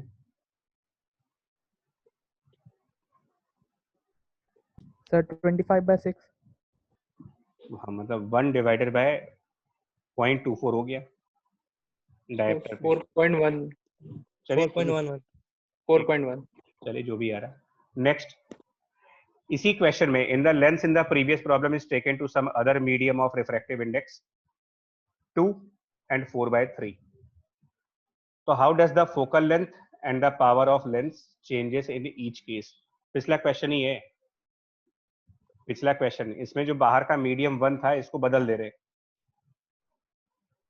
इसको बदल देते हैं, और इसको बदल करके एक बार आप सराउंडिंग को रिफ्रैक्टिव इंडेक्स 2 मान लीजिएगा और एक बार सराउंडिंग को रिफ्रैक्टिव इंडेक्स 4/3। दो क्वेश्चन हैं यहाँ पर। तो यही पूछा है कि फोकल लेंथ और पावर में क्या चेंजेस आ जाएंगे, करने की जरूरत है या इसको फिर वेट कर दें आपके लिए, मतलब प्रैक्टिस के लिए रख दें इसको, तो कर लेंगे। है ना। सर कर हो लेंगे। जाएगा। सिर्फ फॉर्मूला पे है। नेक्स्ट पे आ जाओ। अब यहाँ पर क्या है देखो, ये मैग्निफिकेशन है, बट मैग्निफिकेशन बाद में आएंगे। ये जो फॉर्मूला है ना आपका, ये जो फॉर्मूला 1/f = μl - μs इतना, अगर आपने नोटिस किया हो तो जो हमारा यूवी रिलेशन आया था, यूवी रिलेशन यहाँ पर,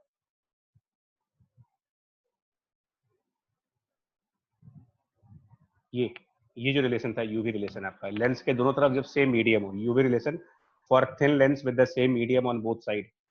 क्या इसमें जो आरएचएस की चीज है यही फोकल लेंथ नहीं लिखी गई है? यस यही चीज तो 1/f लिखी है अभी हम लोगों ने। तो इसीलिए आपका फॉर्मूला बन जाता है 1/v - 1/u = 1/f। ये लेंस का फॉर्मूला आ जाता है, 1/v - 1/u = 1/f।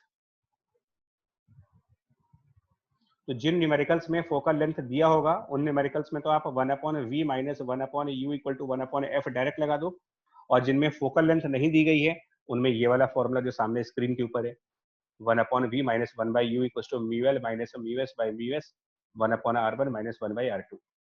और अगर फोकल लेंथ डायरेक्ट दे दिया गया है, बहुत अच्छी बात है, 1/v - 1/u = 1/f।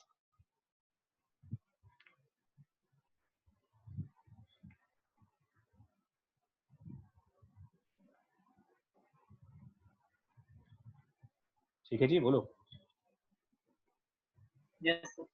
Yes. तो आगे के क्वेश्चन है इसी के ऊपर है, अगले कुछ क्वेश्चन जो है इनके ऊपर है, जैसे ये है, the distance between 2 point sources of light 24 है, दो सोर्सेस है 24 सेंटीमीटर के डिस्टेंस पे, and where should a convergent lens with a focal length 9 be placed between them to obtain the images of both sources at the same point। क्या करेंगे यार, दो lenses हैं हमारे पास इधर, दो इक्वेशन नहीं दो ऑब्जेक्ट्स हैं, ध्यान दो, 2 पॉइंट सोर्सेस 24 सेंटीमीटर पे हैं, तो आप लेंस कहाँ रखोगे, ठीक है, जिसकी फोकल लेंथ 9 है, ताकि images of both sources at the same point बने।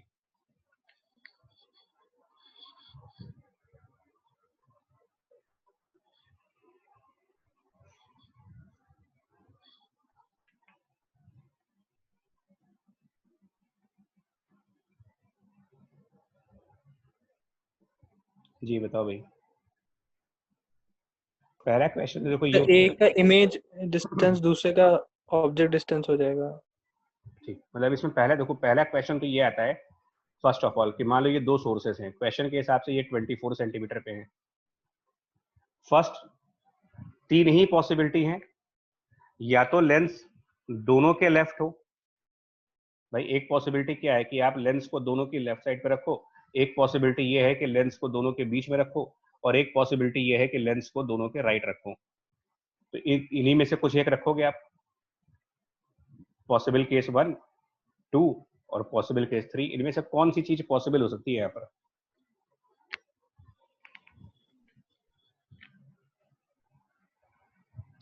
अगर मैंने लेफ्ट वाला रखा, मान लो लेंस को लेफ्ट साइड पे रख दिया, लेंस को मान लो लेफ्ट साइड रख दिया आपने, इमेजिन कर लेते हैं पॉसिबिलिटी नंबर 1, तो वहां से S1 का डिस्टेंस और वहीं से S2 का डिस्टेंस, क्या ये बराबर आएंगे कभी? बताएं। No No, sir. sir. No sir. अच्छा, अब आपका देखो फॉर्मूला है 1/v minus 1/u equals to 1/f। Formula ये है 1/v minus 1/u equals to 1/f। Question के हिसाब से ये v दोनों के लिए सेम आना है। क्वेश्चन कह रहा है कि दोनों के लिए v सेम आना चाहिए। पॉसिबल तो है नहीं कभी भी कि अगर हम u, ये कैसे हो सकता है यार कि u की दो अलग अलग वैल्यू पर v कैसे सेम आ सकता है? u की दो अलग अलग वैल्यू पर v कैसे सेम आ सकता है? सर जब हम लोग बीच में रखेंगे तभी होगा ये। हाँ, वैसे क्या दिक्कत आ रही है आपको? सर क्योंकि 1/f तो सेम ही रहेगा दोनों में, और u की अगर सेम अगर डिफरेंट वैल्यू रखेंगे तो v की वैल्यू भी सेम आ ही नहीं सकती। नहीं, देखो क्या होगा जानते हो, मैं बता दूं आपको। अब एक अच्छा एक बात बताओ, हम लोग अननेसेसरली इसको डिस्कस कर रहे हैं। वैसे तो कल आपको जब ऑप्टिक्स के बारे में ये सब चीजें बताई थी मैंने कि ऑप्टिक्स में ऐसी समस्याएं बहुत आएंगी आपके सामने, ऐसी बहुत प्रॉब्लम्स आएंगी, कहाँ रखना है मेरे को। कुछ बताया नहीं था मैंने आपसे क्या कर लीजिए इसमें से? अगर सर हमारे कोई पास, भी एक रे मान लो। हाँ, पॉसिबिलिटीज अराइज होती है जब वहां पर, जब आपके माइंड में कंफ्यूजन आने लगे कि यार ये भी हो सकता है, ये भी हो सकता है, ये भी हो सकता है। तो जब पॉसिबिलिटीज अराइज हो रही हो, तो कल यही तो मैंने कहा था कि आप कोई भी एक पॉसिबिलिटी मान करके क्वेश्चन सॉल्व कर दो।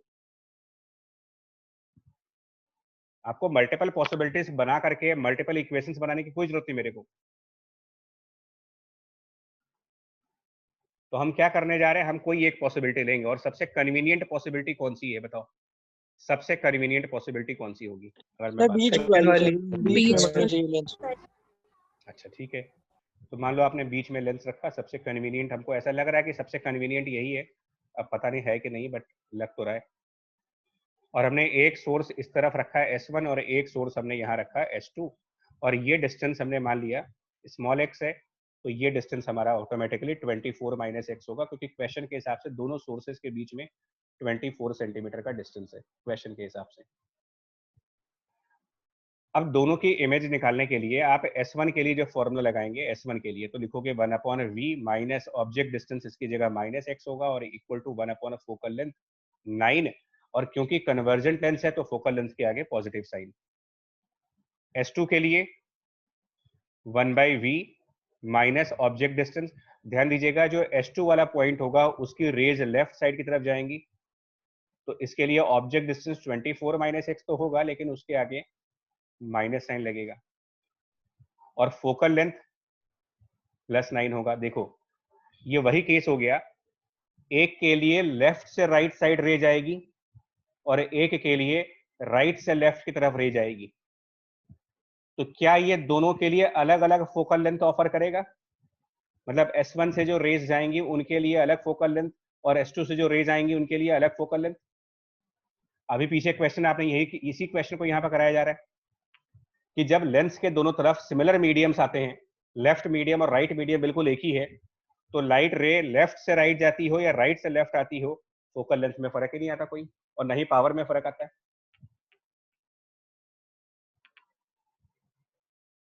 समझ पा रहे हो उसका एप्लीकेशन यहाँ पर कैसे कर रहे हैं हम लोग?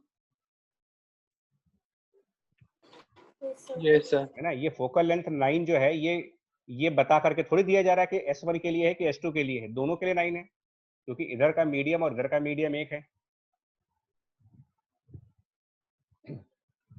अब क्वेश्चन में ये दोनों v सेम आने चाहिए। कैसे हो सकता है यार, ये पॉसिबल कैसे है कि दोनों का v सेम आ जाए? ये वन वन फंक्शंस होते हैं, ध्यान दीजिएगा, लेंस इक्वेशन में वन वन फंक्शंस आते हैं। सर एक का रियल बने एक का वर्चुअल बने तो राइट, ये तभी हो सकता है, ये तभी हो सकता है, यहाँ पर v1 कर दे रहे हैं और यहाँ पर v2 कर दे रहे हैं। जो क्वेश्चन कह रहा है वो सिर्फ और सिर्फ तभी पॉसिबल हो सकता है, सिर्फ एक कंडीशन हो सकती है कि v1 is minus times v2। v1 can not be equal to v2, मतलब ये तो हो ही नहीं सकता कि साइन में और न्यूमेरिकल वैल्यू दोनों में बराबर आ जाए, नहीं हो सकता ये चीज। लेंस इक्वेशन और मिरर इक्वेशन 1 to 1 फंक्शंस होते हैं, 1 to 1 फंक्शन, एक इनपुट का एक ही आउटपुट आएगा। दो अलग अलग इनपुट के सेम आउटपुट कभी नहीं आ सकते। ये आपने यूवी ग्राफ बना करके देखा था, यूवी ग्राफ याद करिए, मिरर का यूवी ग्राफ याद करो। मैं यहाँ पर रफली दिखाता हूँ तुम्हें। मिरर का यूवी ग्राफ कुछ ऐसे आया था, एक ग्राफ ऐसे चला गया था और उसके बाद इन्फिनिटी से ऐसे आया था, ठीक है, ये तो आया था यार, और इन यहाँ फोकस के पास जाकर के डिसकंटिन्यू हो गया था। याद आ पा रहा है नहीं आ पा रहा, बताएं आप लोग। Yes sir. Yes sir. तो क्या एक्स एक्सिस के किसी एक पॉइंट के करस्पॉन्डिंग आपको वाई कोऑर्डिनेट 2 मिलेंगे? No sir. बस यही कंसेप्ट है, 1 to 1 फंक्शन, इसीलिए बोल रहे हैं एक इनपुट एक आउटपुट। तो ये तो हो ही नहीं सकता किसी भी कंडीशन में कि दोनों के v1 और v2 न्यूमेरिकली भी बराबर आ जाए और साइन में भी बराबर आ जाए। इसका मतलब क्या करना पड़ेगा आपको, v1 equal to minus v2 रखिएगा, not v1 equal to v2, गलत हो जाएगा आंसर आपका। अब बताओ क्या आंसर आएगा। v1 और v2 बराबर है लेकिन एक पॉजिटिव होगा तो एक नेगेटिव आएगा। अब बताओ x की वैल्यू क्या आएगी इसके हिसाब से।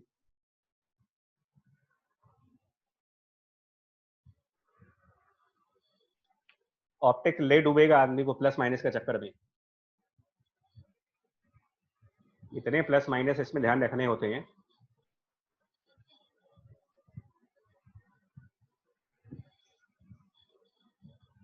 जी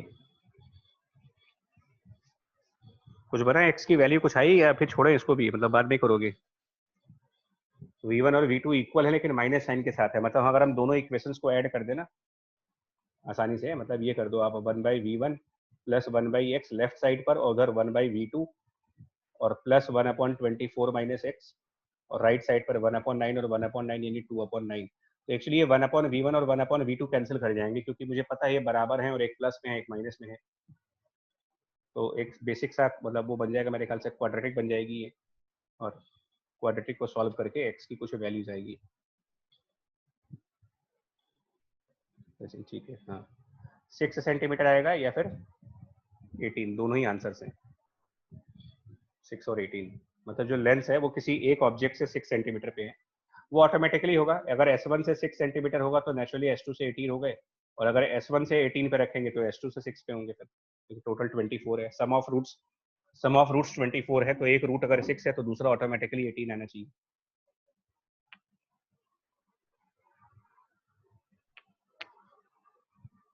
हो गया, लॉजिक क्लियर हो गया इसका यार? Yes sir. दोनों के लिए सेम फोकल लेंथ, भले लेंसेस रेज अलग अलग जाएंगी, एक की रे राइट साइड, एक के लिए रे लेफ्ट जाएगी, बट डायरेक्शन ऑफ रे का फोकल लेंथ से यहाँ पर कोई मतलब नहीं है, मीडियम दोनों तरफ एक ही है।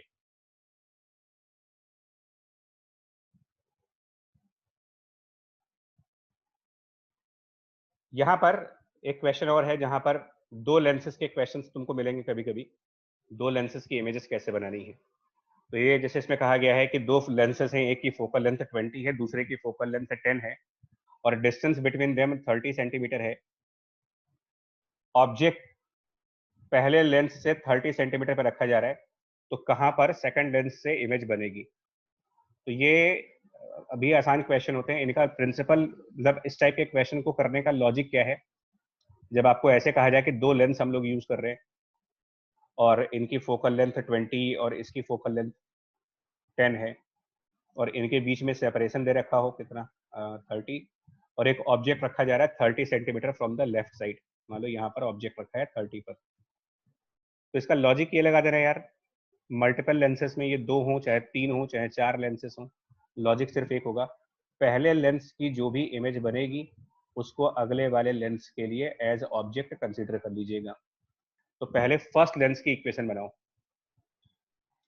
पहले L1 के लिए for the lens 1, 1/v minus 1/ object distance lens 1 के लिए -30 equal to 1/ focal length lens 1 के लिए 20, क्योंकि ये कन्वर्जेंट है तो पॉजिटिव लेंस। v देख लो पहले कितना आएगा, इसके बाद आगे बढ़ेंगे। पहले वाले लेंस का जो v आएगा और मेरे ख्याल से 1/20 माइनस 1/30 60 आ जाएगा सर, प्लस 60। अब प्लस 60 का मतलब जानते हो क्या है? अगर इसको आप रे डायग्राम से समझना चाहोगे तो इसका मतलब ऑब्जेक्ट से कोई रे लेंस 1 पर गई होगी और लेंस 1 से रिफ्रैक्ट होकर के वो 60 सेंटीमीटर आगे जा करके अपना इमेज बनाना चाहती थी, वो यहाँ से 60 सेंटीमीटर आगे।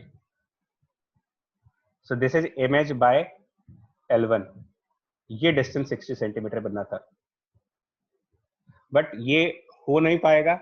हो इसलिए नहीं पाएगा क्योंकि 60 सेंटीमीटर पे जहां इमेज बननी थी उसके पहले कोई और लेंस है,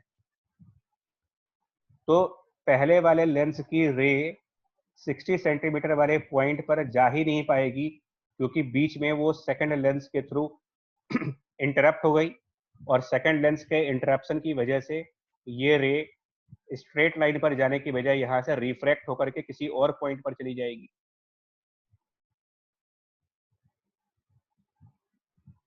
मतलब कि सेकंड वाली लेंस इसको एक बार और कन्वर्ज कर देगी और इमेज 60 सेंटीमीटर पर बनने की बजाय किसी और पॉइंट आई पर बन जाएगा। लेकिन आप IL1 को लेंस 2 के लिए एक ऑब्जेक्ट की तरीके से कंसीडर करोगे और कैसे इक्वेशन बनाओगे ये देखो। फॉर L2 इक्वेशन कैसे बनाएंगे L2 के लिए?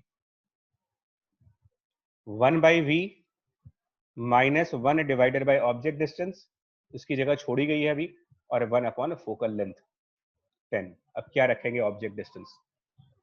तो 30 आ जाएगा। प्लस 30 IL1 एज ऑब्जेक्ट है, आई और एज ऑब्जेक्ट कंसीडर करना है, मतलब वो एक्चुअल में ऑब्जेक्ट नहीं है, वर्चुअल ऑब्जेक्ट है ये। जब हम लोग ये कहते हैं कि इसको ऑब्जेक्ट कंसीडर करो तो आप लोग को ये नहीं करना है कि यहां से वापस रे पलट के दिखानी है ना, रे उसी पॉइंट की तरफ जा रही है। इस पॉइंट को ऑब्जेक्ट कंसीडर करने का मतलब ये होता है कि आपको लेंस और इस पॉइंट के बीच का जो डिस्टेंस होगा उसको ही u मानना है। IL1 को ऑब्जेक्ट कंसीडर करना मतलब कि IL1 और L2 के बीच में कितना डिस्टेंस है वो मेजर कर लिया जाए, तो वो 30 है। अब पॉजिटिव या नेगेटिव, यहीं पर कुछ लोग गलतियां कर जाते हैं। कुछ लोग क्या करते हैं कि IL1 को ऑब्जेक्ट मान करके और वो ये कहते हैं कि रे इस तरफ आएगी। अब रियल ऑब्जेक्ट थोड़ी है कि वहां से लाइट निकल रही होगी।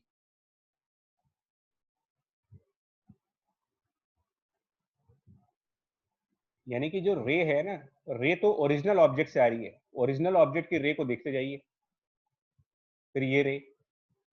इस हिसाब से L2 के लिए कौन सा साइड पॉजिटिव है और कौन सा साइड नेगेटिव है? L2 के लिए इंसिडेंट रे ये है, पहले सरफेस की refracted ray incident on L2 है, तो इसके हिसाब से ये पॉजिटिव साइड, ये नेगेटिव साइड। IL1 को एज ऑब्जेक्ट मानना है, रियल में नहीं, वर्चुअल में। तो ऑब्जेक्ट पॉजिटिव साइड पर है, यानी कि U के आगे जो साइन लगाओगे प्लस लगाओगे। एंड अब फाइनली बता दो कि V कितना आएगा इसमें। 7.5। तो लास्ट में अल्टीमेटली इमेज बनेगी 7.5 सेंटीमीटर राइट साइड पर। ये गलती कभी मत करना, ये दिमाग में पता नहीं क्यों ऐसा भरा पड़ा है लोगों के कि ऑब्जेक्ट मतलब वहां से लाइट आनी चाहिए। आप प्लेन मिरर के सामने खड़े होकर के सुबह सुबह जब अपना चेहरा देखते हो, तैयार होते हो, तो अपनी अपनी अपनी शक्ल मिरर के पीछे दिखती है आपको? तो क्या मिरर के पीछे से लाइट आ रही है कोई? आपको अपना ही चेहरा मिरर के बैक साइड पर दिख रहा है, तो ऐसा तो है नहीं कि वहां से लाइट आ रही है। लाइट तो आप ही के बॉडी से निकल रही है, मिरर से रिफ्लेक्ट होकर आपके पास वापस आ गई। मिरर के पीछे एक्चुअल में तो अंधेरा है, बट फिर भी वहां पर आपको अपनी इमेज दिखती है।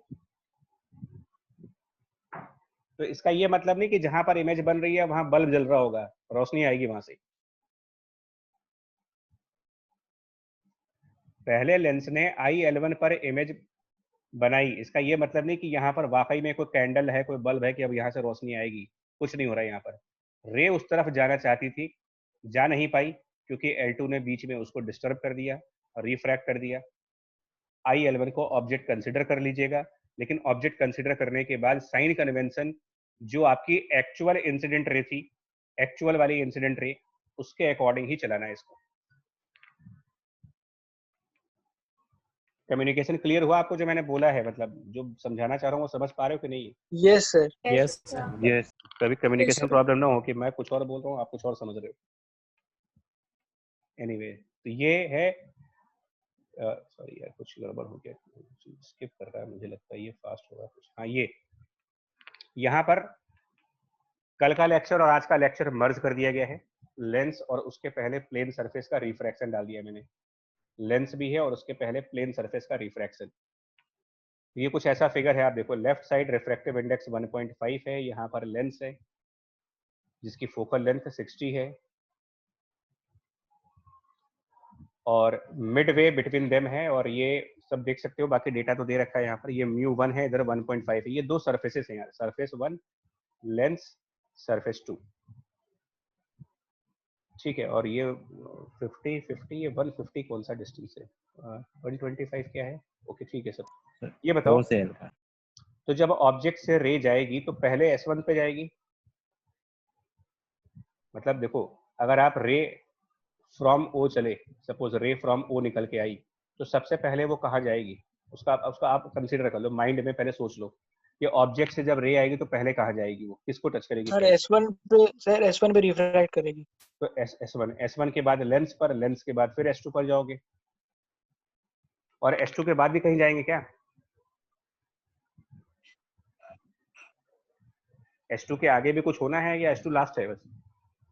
उसके बाद इमेज सर बनेगी उसके सर, बाद तो उसका भी सराउंडिंग पाथ में लेंगे चली पीछे। नहीं मतलब देखिए, मतलब क्या क्या होगा, पहले S1 पे रिफ्रैक्शन होगा, फिर लेंस पर रिफ्रैक्शन होगा, और फिर S2 पर रिफ्रैक्शन होगा। इसके बाद क्या फिर से कोई रिफ्रैक्शन होना है? इसके बाद नहीं होना ना। इसका मतलब लाइट 3 बार रिफ्रैक्ट हो रही है, तो हमको 3 बार U और V का फॉर्मूला लगाना पड़ेगा। जितनी बार रिफ्रैक्ट होगे, जितनी बार रिफ्लेक्ट होगे, उतनी बार फॉर्मूला काम करेगा। तो पहला फॉर्मूला कहाँ लगेगा आपका? S1। तो पहले S1 पे कौन सा फॉर्मूला काम करेगा? अब ये इसके लिए ध्यान रखो, ये प्लेन सरफेस है, तो प्लेन सरफेस वाला formula sir object distance into μ2 by μ1 कितना आएगा? μ2 μ1। तो 1.5 वाले मीडियम से आप एयर में गए, 1.5 से एयर में चले गए सर 50। yes, sir, 50 1/1.5 into 75 हुआ ये 50 सेंटीमीटर आया। बोलो यस सर। Yes, sir. इसका मतलब पहला वाला सरफेस एक इमेज I1 बनाएगा 50 सेंटीमीटर की डिस्टेंस पे। अब रे डायग्राम बनाने की जरूरत नहीं है, समझने की जरूरत है इसको। पहले सरफेस से 50 सेंटीमीटर पर एक इमेज I1 बन गई। अब ये I1 आगे के लिए ऑब्जेक्ट, तो लेंस के लिए हम I1 पॉइंट को ऑब्जेक्ट मान लेंगे। तो अब लेंस का formula 1/v minus 1/u equal to 1/f। Focal length उसकी 60 है, और u, तो I1 पॉइंट लेंस से कितनी दूर है? I1 को एज 100 सेंटीमीटर। I1 को एज ऑब्जेक्ट मानना है, +100 की -100। आप माइनस साइन कन्वेंशन ओरिजिनल रे का रखना। ओरिजिनल रे राइट साइड चल रही है, जो ओरिजिनल में रे आएगी वो राइट साइड जाएगी, उसके ही हिसाब से साइन कन्वेंशन दिखना है। इस तरह कुछ -100 कितना आएगा v इससे? सर +150 +150। इसका मतलब क्या हुआ सुनिएगा। आप रे डायग्राम बना लेते हैं तो बहुत अच्छी बात है, बहुत बढ़िया बात है। नहीं बनाते तो भी कोई दिक्कत ऐसा होनी नहीं चाहिए। 150 यानी कि लेंस ने अपना काम कर दिया, और लेंस ने एक इमेज I2 ड्रॉ कर दी अपने से 150 सेंटीमीटर दूर, 150 सेंटीमीटर पे जाकर के। ये हो गया I2। अब I2 eight S3 at S3 I2 as object हो गया, लेकिन S3 क्योंकि प्लेन सरफेस है तो फिर से हम कौन सा फॉर्मूला लगाएंगे, V इक्वल टू ये वाला फॉर्मूला लगाएंगे प्लेन सरफेस वाला। लेकिन अब की बार म्यू टू म्यू वन क्या रखेंगे, तो 1 से 1.5 जाना है आपको। अब ये मत समझ यहाँ भी वही बेवकूफ़ी होती है कि लोग क्या कहते हैं, I2 ऑब्जेक्ट है, इसका मतलब रे 1.5 से 1 की तरफ आएगी। अरे भाई I2 एक्चुअल में कोई ऑब्जेक्ट नहीं है, रे अभी भी कहां से कहां जा रही है, रे आप ओरिजिनल वाली देखिए जो ऑब्जेक्ट से निकली थी, वो रे कौन से मीडियम से कौन से मीडियम की तरफ जाएगी, 1 से 1.5 की तरफ जाएगी या 1.5 से 1 की तरफ आओगे? 1 से 1 से 1.5। 1 से 1.5 1.5 तो म्यू टू क्या रखोगे फिर यहाँ पर फॉर्मूले में, म्यू टू 1.5 1.5 1.5 और object distance second sir surface 100 100। तो फाइनल क्या होगा इसका आंसर, 150। सर 150। 150 लेकिन ये 150 S2 से है, यानी कि अल्टीमेटली इमेज लेंस से कितनी दूर है, अल्टीमेटली सर 200 हो जाएगा।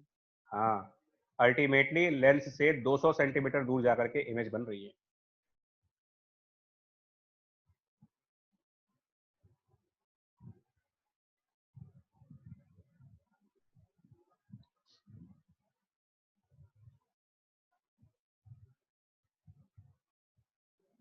इसके अंदर मैंने लेंस और स्लैब का कॉम्बिनेशन लगाया है। Lens with the focal length of 30 centimetre produces on a screen sharp image of the object 40 centimetre पे। Plane parallel plate with the thickness D equal to 9 centimetre, glass slab की बात की जा रही है, is placed between the lens and the object. Through what distance should the screen be shifted for image of the object to remain distinct? मतलब कि image दोबारा screen पर बने, इसके लिए स्क्रीन को कितने डिस्टेंस से शिफ्ट करना चाहिए आपको।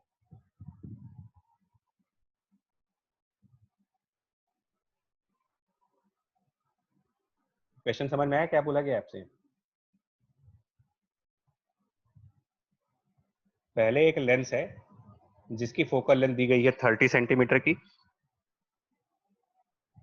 उसमें एक ऑब्जेक्ट रखा गया है यहाँ कहीं पर, ऑब्जेक्ट ओ मान लो कितने डिस्टेंस पे, तो 40 सेंटीमीटर के डिस्टेंस पे, और यहाँ कहीं पर एक स्क्रीन रखी गई है जहां पर उस ऑब्जेक्ट की इमेज बन रही है।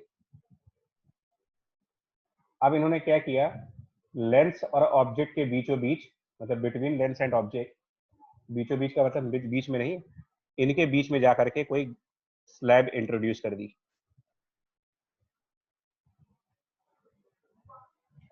ठीक है, सब कुछ वही है, लेंस अभी भी अपने प्रीवियस प्लेस पे ही है, जहां लेंस पहले था वही है, जहां ऑब्जेक्ट है वही है, बीच में स्लैब आ गया। अब ये कह रहे हैं कि स्क्रीन को ना हमें शिफ्ट करना पड़ रहा है, स्क्रीन की लोकेशन बदलनी पड़ रही है ताकि इमेज वहां बने। तो ये कितना शिफ्ट किया जा रहा है, अब मुझे नहीं पता फॉरवर्ड शिफ्ट करना है कि बैकवर्ड शिफ्ट करना है, ये भी नहीं पता, बट क्वेश्चन यही है कि स्क्रीन को शिफ्ट कर, और ये तो आपको समझ आना चाहिए कि क्यों शिफ्ट किया गया स्क्रीन को, प्रॉब्लम क्या हो गई है स्लैब के डालने से। सर वहाँ पे शिफ्टिंग आ गई है ना सर इमेज के बीच में सर। मतलब इस लेंस के लिए, हाँ मतलब इस लेंस के लिए पहली कंडीशन में यू कितना लोगे आप, फर्स्ट कंडीशन में यू कितना रखेंगे, ऑब्जेक्ट 40 सेंटीमीटर दूर रखा गया है तो यू की वैल्यू विद साइन -40 -40। क्या दूसरे में भी यू को -40 लोगे? नो नहीं सर, सर, वो तो नो सर। डिस्पर्स कितना होगा उसके हिसाब से लिखेंगे। तो इसका मतलब यू स्लैब के डालने से हमको यू की एपरेंट वैल्यू लेनी पड़ेगी, रियल वैल्यू नहीं। रियल में तो वो 40 सेंटीमीटर पे है, लेकिन एपरेंट लोकेशन कुछ और हो जाएगी ग्लास स्लैब की वजह से। तो ये हिंट है बच्चा आपके लिए, मैं कंप्लीटली सॉल्व नहीं करना चाहूंगा, लेकिन इसको ट्राई करना है, इसके बाद आपको आंसर मिल जाएगा क्या करना है। कुछ दिमाग में घुस रहा है इसका आइडिया कैसे करेंगे इस टाइप के क्वेश्चन? ये सर एक्चुअली sir. स्लैब की वजह से सर उसकी इमेज फॉरवर्ड शिफ्ट हो जाएगी सर, तो हम लोग को स्क्रीन को भी फॉरवर्ड ही शिफ्ट करना पड़ेगा। हाँ ठीक है बच्चे, next. Focal length and power हो गया था, ये क्वेश्चंस हो गए हमारे, और इसके बाद आते हैं एक फॉर्मूला और डिराइव कर ले बस, ऑलमोस्ट खत्म हो गया ये 3 लेंस का क्वेश्चन है, 3 लेंसेज का क्वेश्चन है ना, तो ये भी अपने आप का ना 2 लेंस का किया है, इसको 3 लेंस के लिए, पहले के इमेज दूसरे के लिए ऑब्जेक्ट, दूसरे के इमेज तीसरे के लिए ऑब्जेक्ट। बढ़िया क्वेश्चन है, मैं बता रहा हूँ, प्रैक्टिस करने के लिए फिर से बढ़िया क्वेश्चन है। साइन कन्वेंशन पे कमांड लाने के लिए, कंफ्यूजन हटाने के लिए अच्छे क्वेश्चन चाहिए। फाइनली एक लास्ट डेरिवेशन आता है, ये 2 मिनट का डेरिवेशन है, lateral magnification related relation for thin lens with different medium and then same medium. तो इसमें जानते हो कंसेप्ट क्या होता है यार? देखो, अगर आप रे डायग्राम देखिए तो सबसे पहले क्या हुआ कि ए बी एक ऑब्जेक्ट है, ए बी एक ऑब्जेक्ट हुआ। अगर अब ये रे तो पहले से बनी हुई है इसलिए आपको थोड़ा समझ में नहीं आएगा, मैं हाइलाइटर से दिखा रहा हूँ। सबसे पहले ये वाली रे जो parallel to the principal axis गई और रिफ्रैक्ट होकर के उसके बाद से डॉटेड लाइन दिखा दी गई है। फिर एक दूसरी रे जो लेंस के पोल पर आई, रिफ्रैक्ट हुई और उसके आगे डॉटेड लाइन। तो आप ये समझ रहे हो डॉटेड लाइन क्यों दिखाई जा रही है यहाँ पर? ये सर क्या उसका पर? वही बात था, अगर वहाँ पे वो स्लैब नहीं होती तो फिर वो निकल जाती वैसे उसी बात पे। मतलब हाँ, कि अगर ये लेंस की सेकंड सरफेस सपोज ना होती, मान लो ये लेंस की सेकंड सरफेस ना होती, सिर्फ R1 वाली सरफेस होती, तो कौन सी इमेज बनती इस फिगर के हिसाब से? अगर सिर्फ R1 की सरफेस रही होती, R2 वाली sir surface A dash B dash, A dash B dash। A dash B dash, इसका मतलब A डैश B डैश कह सकते हो कि ये इमेज बाय सरफेस 1 है, पहले सरफेस ने ये इमेज बनाई है, which is now object for surface 2। यही ऑप्टिक्स का कंसेप्ट, जिसको समझ में आ जाएगा उसके लिए ऑप्टिक्स आसान होती है कि पहले से जो इमेज बनी है वो अगले के लिए ऑब्जेक्ट है और अगले वाले की image A double dash B double dash है, तो this is image by surface 2 और AB is object for surface 1। ये कहानी आप समझ लो। अब देखो, थोड़ा सा रिकॉल करिए फॉर्मूला, एक रिफ्रैक्शन एट कर्व्ड सरफेस का एक फॉर्मूला जब डिराइव किया था, अभी इस लेक्चर में तो नहीं करेंगे, but refraction at curved surface में मैग्निफिकेशन को डिराइव किया गया था। तो रिफ्रैक्शन एट कर्व्ड सरफेस में ना मैग्निफिकेशन का एक डेरिवेशन किया था, मैं रिजल्ट लिखूंगा सर। वो रिजल्ट था μ1 divided by μ2 v divided by u। अब पता नहीं आप में से कितने लोग को इस समय याद है ये चीज, refraction at a curved surface का रिजल्ट है याद, या फिर वो लेक्चर वापस दिखाऊं? यस सर याद है। ठीक है, तो अब देखो भाई, इतना ही फॉर्मूला इस क्लियर करना। देखिए, फॉर सरफेस 1 और मैग्निफिकेशन होता है image upon object, image by object.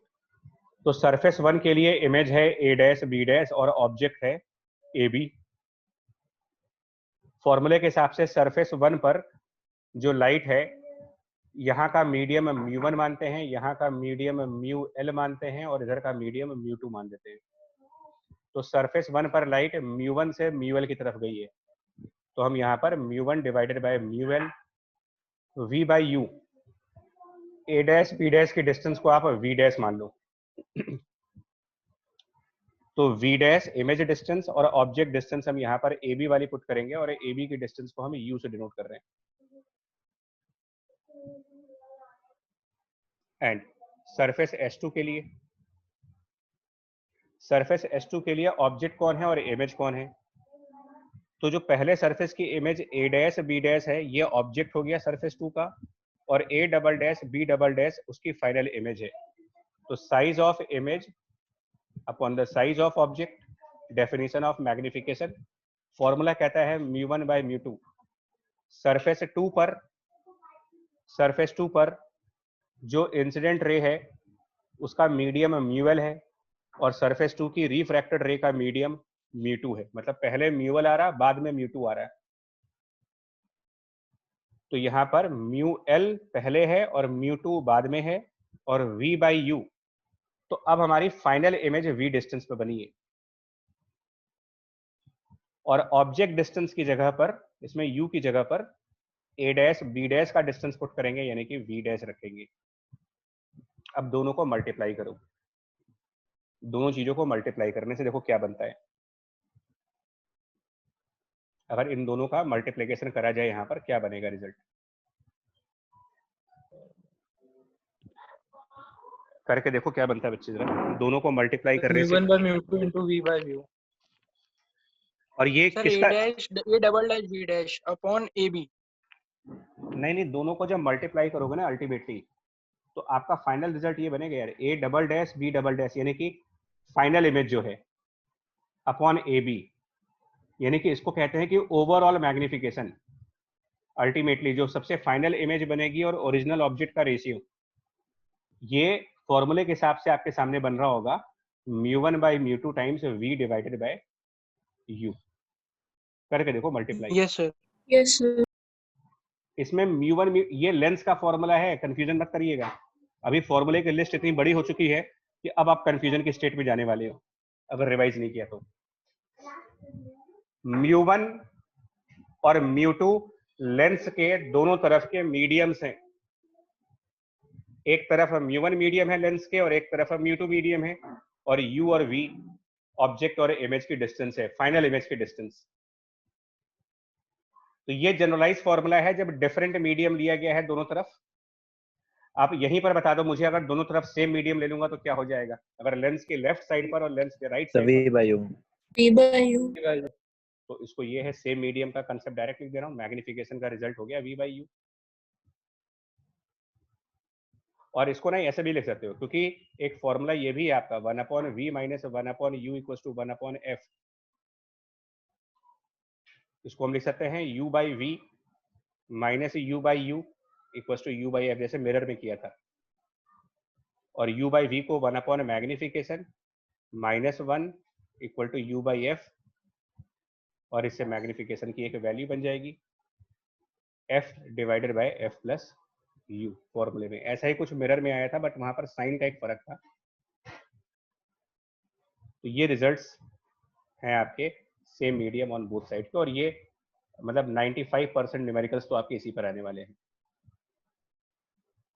हम तो सिर्फ ये है कि फ्यूचर को देखते हुए ना, मतलब कि अगर कुछ पॉसिबिलिटीज बनती हैं लेंसेज में तो यही सब हो सकते हैं, तो हम ऑलरेडी अपने आप को प्रिपेयर कर लेते हैं पहले से कि अगर मीडियम बदल भी देंगे तो भी हम लोग पहले से तैयार है कि फॉर्मूला कौन सा लगाना है। बट एक बता दूं आपको, यहाँ पर u और v का रिलेशन ये वाला नहीं चलता है। ये जो आप फॉर्मूला पढ़ते हो ना आप, ये सिर्फ यहीं पर काम करता है।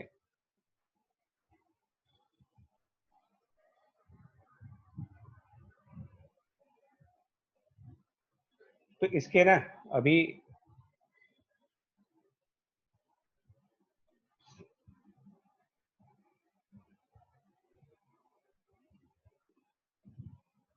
देखो यहाँ पर एक क्वेश्चन करा दे रहे हैं, बस उसके बाद आप बाकी करिएगा। कन्वर्जिंग लेंस रियल इमेज बना रहा है 5 times magnified, lens is then allowed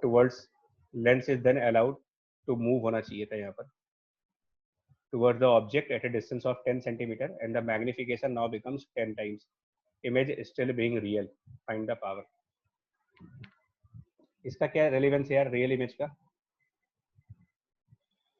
इसका क्या रेलेवेंस है? मैग्निफिकेशन तो दे रखा है 5, लेकिन क्या रेलेवेंस है? +5 ले या -5 ले? सर +5 होगा। लेंस में रियल इमेज जब बनती है, लेंस में जब रियल इमेज बनती है तो वो इरेक्ट होती है या इन्वर्टेड होती है? इन्वर्टेड। मैं हाँ, इसका मतलब m को -5 लेना है, और मैं ये वाला फॉर्मूला यूज करने जा रहा हूँ, m equal to f upon f plus u। तो m equal to f upon f plus u, इसको हम 2 बार यूज करेंगे। कैसे कैसे देखो, तो पहली बार m रखेंगे -5 f divided by f plus u। उसके बाद lens is then allowed to move, miss हो गया यहाँ पर, towards the object by a distance 10 centimetre, और मैग्निफिकेशन 10 हो गया, अभी भी रियल। तो अब -10 हो गया। यहाँ पर क्या रखेंगे u की जगह पर? u की जगह क्या रख दिया? और अगर लेंस को 10 सेंटीमीटर ऑब्जेक्ट की तरफ लेके गए हो, u-10 सर, u-10, लेकिन u के आगे माइनस साइन, ये यहाँ पर भी लगेगा, u के आगे माइनस साइन होता है। अब इन दोनों को सिंप्लीफाई करके ना f निकालना है तुम्हें, और f निकाल करके पावर निकाल देंगे। तो f कैलकुलेट करिएगा और पावर इक्वल्स टू 1/f। मतलब मेरा कहने का मतलब ये है, लॉजिकली डिफिकल्ट क्वेश्चंस नहीं है, बट हाँ रिलेशंस याद होने चाहिए और क्लैरिटी होनी चाहिए कि कहाँ पर प्लस साइन रखना है, कहाँ पर माइनस साइन रखना है, ये सब याद होना चाहिए।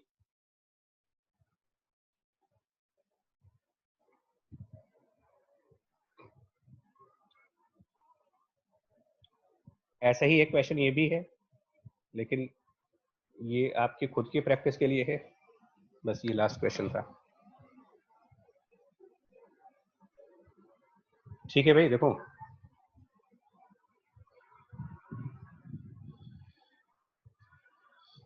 बोलो बच्चा लोग, ठीक है? Yes yes sir. Yes sir sir. चलिए, तो लेंस का डेरिवेशन पार्ट और बेसिक इलस्ट्रेशंस, बेसिक तो नहीं कहेंगे, बेसिक टू मॉडरेट है आज का, बेसिक से मॉडरेट तक का, और डेरिवेशंस एंड फॉर्मूलेज ये लेंस का हम लोगों ने कवर किया है। अब अगले वाले लेक्चर में ना थोड़े से एडवांस साइड पे जाओगे, लेंस का थोड़ा सा और डिफिकल्ट साइड है, एक फाइनल साइड जो है, मतलब एक और लेक्चर का काम बचा है अभी, उसमें लेंस का सिल्वरिंग, लेंस को कट कर देना, तोड़ना लेंस को काट करके उल्टा कर देना, उसको लटका देना कहीं से, ये सब जो उल्टी सीधी हरकतें जो लेंस के साथ कर सकते हो वो सब कुछ करेंगे हम। सर एक बच्चा आपके क्वेश्चन था सर, हाँ। जैसे सर जब हम लोग ने ग्लास स्लैब्स किया था तो सर उसमें जैसे जब एक से ज्यादा थे तो जैसे कॉम्पोजिट सिस्टम मान लेते थे, तो सर वैसा लेंस में भी हो सकता है क्या? बिल्कुल बिल्कुल, कंपोजिशन ऑफ लेंस अभी पढ़ना है, कॉम्बिनेशन ऑफ लेंसेज। देखिए एक बार अच्छा हुआ आपने बताया, पूछ लिया, तो मैं आपको एक चीज याद दिला दूं। देखो अगर लेंसेज दूर दूर है, जैसे हमने यहाँ पर शायद क्वेश्चन किया था, ये माउस की स्पीड आज बहुत फास्ट हो गई है, पता नहीं कहाँ किया था, कहीं किया था यार, यहाँ पर। अगर लेंसेज दूर दूर है तो इनमें इमेजेस निकालने का तरीका बता दिया आपको। अगर लेंस के बीच में गैप है ना, तो पहले वाले की इमेज निकालो और अगले के लिए उसको ऑब्जेक्ट कंसीडर करके और कर लो। प्रॉब्लम तब आएगी जब लेंसेज कांटेक्ट में आएंगे, मतलब L1 L2 के बीच में गैप ही ना हो कोई, तो वहां पर हम इक्विवेलेंट फोकल लेंथ का कंसेप्ट पढ़ेंगे, लेंसेज की इक्विवेलेंट फोकल लेंथ और इक्विवेलेंट पावर, मतलब okay sir. Combination of lens बचा है, लेंस और मिरर का कॉम्बिनेशन बचा हुआ है, दो बेसिक टॉपिक, दो एडवांस टॉपिक जो हैं, और मतलब अब कुल मिलाकर न्यूमेरिकल्स बचे हैं अभी, ज्यादातर कह सकते हो आप। थ्योरेटिकल पोर्शन हमने कवर कर लिया है, डेरिवेशंस कवर कर लिए, और ये कुछ एग्जांपल्स हैं जो कवर्ड है। हो जाएगा एक क्लास और अभी करेंगे अरेंज, उसमें कवर कर देंगे इसको भी ऑलमोस्ट।